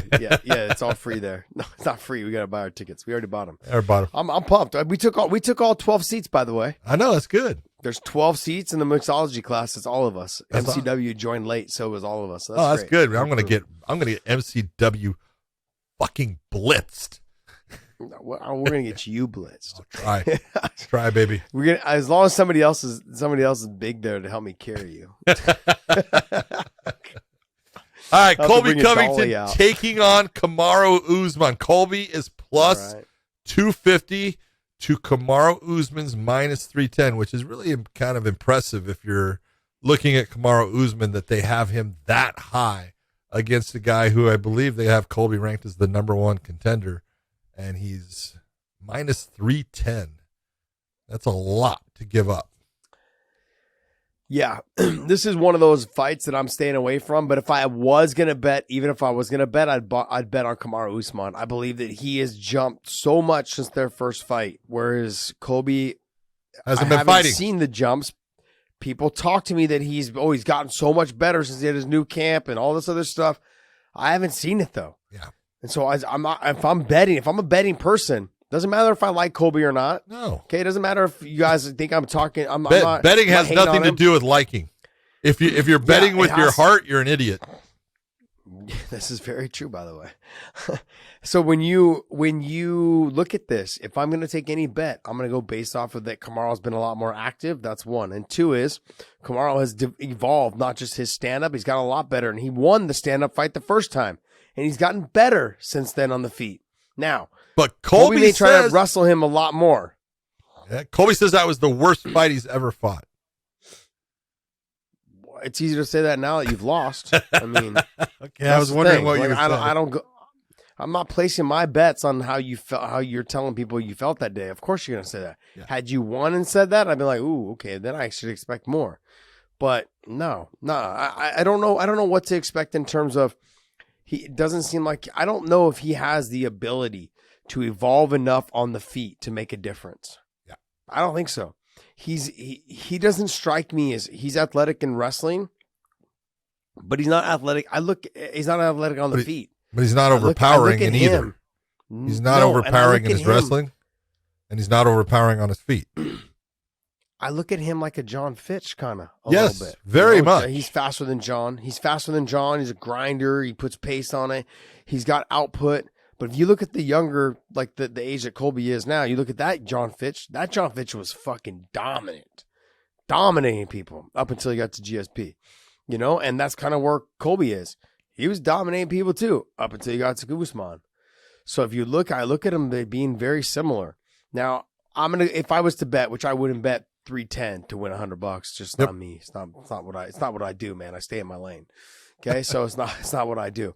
But if I was gonna bet, I would probably still take the Usman bet for 300. The over under on that is 135, and sorry, the under is plus 105, and the over is minus 135. I think you're gonna get rounds out of this, regardless of what you do. You're gonna get rounds out of it. So if you're gonna take the bet, I could see you potentially betting on the over. I would give up the 135 to win 100. Yeah, exactly. So I would do that as well. Yep. What's next? It's just this one fight, and then we'll get into the other fights on the midweek show. So make sure you guys check it. I can't talk about the other because the other ones are what I want to talk about. But okay, we'll wait. God damn. What a jerk. Dave, is there any Dave, news, though? That was the fastest I've ever seen podcast Dave move right there. That was fast. Yeah, I know. Yeah. I've seen him fall off his roof and ladders and stuff, though, before. Those were fast exchanges. Dave, give us your top news. Give us your top headline for news. Give us one article that we can talk about. Well, do you want to just browse? Because the only thing I had was the Jake Paul and Clarissa thing, but that you guys talked about that already. So the Clarissa thing. So what's this thing here? What's this? Aljamain Sterling reacts after Petr Yan defeats Cory Sandhagen. What does that say? Let's see. It's probably just this tweet, to be honest. Do we really want to know? Yeah. No, I do. I want to know what he says. Is he being the heel to the fullest, there's or a bunch of tweets here? First tweet is, my two sons are fighting next for second place. Tune in. Then he says, "Oh my God!" I pokes illegal knees, ground shots, dirty rat. Then he says, round one, Sandhagen. When you understand matchups, you know how to pick your spots. Yan needs to switch it up. Waiting isn't a great game plan for everyone. Then he says, I have it 19-19 getting into the third. Then he says, 2-1 Yan, question mark, or 2-1 Sandhagen, question mark. That was simple. It was 2-1 Yan. Then he says, brilliant fight, man. I have a 48-47 for Yan. You earned us. First ass whipping. Rest up and enjoy the work you did. I'll see you soon. And then he says, going to be a very different fight in 2022. Okay. I don't have a problem with anything he said. Nah, I mean his scoring's obviously off. Yeah, but that's there, okay. But he had picked Sandhagen to win too. So. Yeah, but you know why? Yeah, of course. He was praying and hoping. He was asking his God, please, Cory, pull this shit out of your fucking ass, so I don't gotta fucking fight Petr Yan. Jeez. Here I have a question in the news.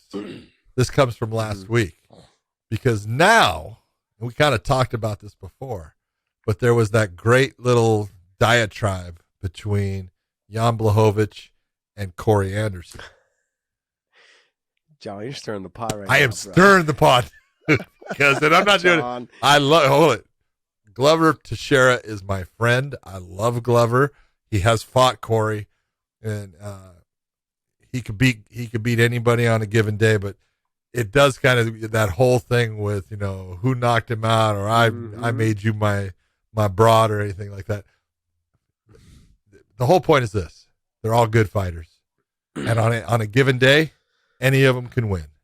And I hope people realize that that's the way it is. Yeah. It doesn't matter where, you're doing it at.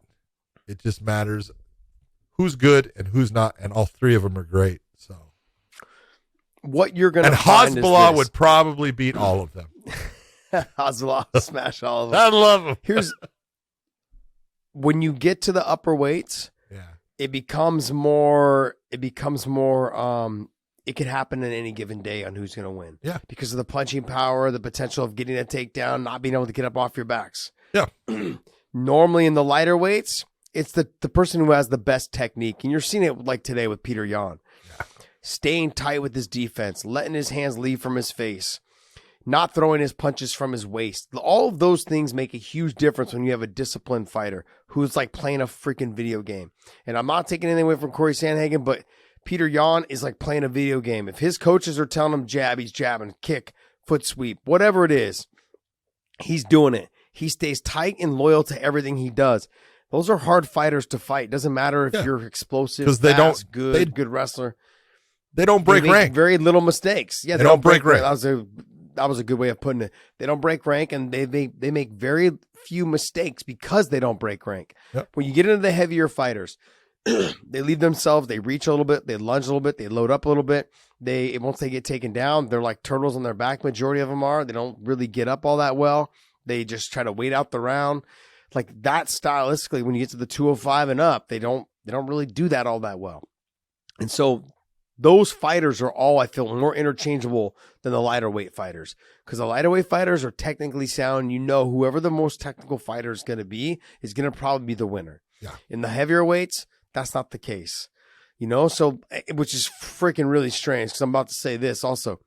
Yuri Prochaska, whatever, he's not super technical, but he's pretty damn good everywhere because he's crazy. Yeah, he's crazy. Like, he's good. He's technical. His hands are down. He does all the crazy stuff. But in looking at his style in which he fights and how crazy he is, the one thing he's got on him, you guys, that you guys got to remember that will potentially go away one day is he's got a good beard. Yep. He's somebody that will take a shot, 2 or 3 shots, and he can deal with that. And he can give it back. But as he gets older, that's going to go away. Guys like Roy Jones Jr., and I've said this for the longest time, guys like Roy Jones Jr., Zab Judah, they weren't the most defensive and technical fighters, but they were super fast, explosive. They can lead themselves out of position and recover. But as they got older, that worked against them because they were getting punched and hit in positions they weren't used to getting hit before. And it was the punches they didn't see that caught them and knocked them out. And then it was a spiral effect after that. That's kind of what you see sometimes in the heavier weights. And so when people were comparing Cory and Nemkov and Yuri and Jan and now Glover, they can all beat each other in any given day. It doesn't matter your ranking system. It doesn't matter at all. All those guys can beat each other in any given day. So I'm glad to see that there was a change of the titles because of tonight. Not anything against Jan. I actually love what he did at 38 years old. He did something that not a lot of people can do. And then Glover did what pretty much he's the oldest now, I think, is what DC was saying. No, he's now the oldest. Randy was 43 when he beat Tim Sylvia. So he's the second oldest. He was the second oldest. I knew I heard oldest somewhere in there that he was the second. Okay, so he's the second oldest person to ever win a title, UFC title. Yep. That's pretty damn impressive. Pretty impressive. Something to be proud of, though. Hell yeah. Congratulations, Glover, Teixeira. We have a lot of love and respect for you. So enjoy that. Enjoy your drinks today. Get some rest, and we'll see you against Yuri, I guess, here. Yuri's next. But, hey, before we cut away, call this show, go to ProWrestlingTees.com/weighing-in. Use promo code ANDSTILL. Pick up some of our shirts there. Make sure when you guys pick them up, you guys post a picture of you guys receiving them, post a picture of you guys wearing them, post a picture of whatever it is you want to do with the shirt. And we will repost it, retweet it, do whatever. We want to thank you guys for supporting us. We are very appreciative for all the things you guys do for us. Even though, and let's try to keep this comment section positive. We like it. We went through a little negative streak for a while. I don't think we want to get away from that negativity. I want to get back into the positivity, and let's do that. So I want to thank you guys. Use the promo code ANDSTILL at ProWrestlingTees.com/weighing-in. Also, hit the subscribe button on all of our platforms, our audio platforms. Our main audio platforms are iTunes, Spotify, Stitcher, SoundCloud, Google Play. Those are our major platforms there. Hit the subscribe button on any of those platforms that you guys listen to us on in the audio, as well as YouTube. We also have a Clips channel. Our Clips channel, we do a special show called Weighing Interjection that's available there. on our main Clips YouTube channel, the link is down below. That'll take you to our Clips channel. Hit that link. Hit the subscribe button on our Clips channel as well. Hopefully you guys enjoyed this show. This was a great show. Pardon the raspy voice, the coughs, all the stuff. I'm a little sick right now. I'm a little sick. I'm dealing with this. So, yeah, I'm trying to get better before we leave to Ireland for next week's Bellator. They might not let you in. Yeah. Yeah, we'll find out. I did my COVID test this morning and yesterday. Okay. So, John, take us away, buddy. Everybody out there, thanks for listening in. And to Glover, congratulations, brother, man. You deserved it. Long time coming. To everyone out there, thanks for watching, and we will see ya.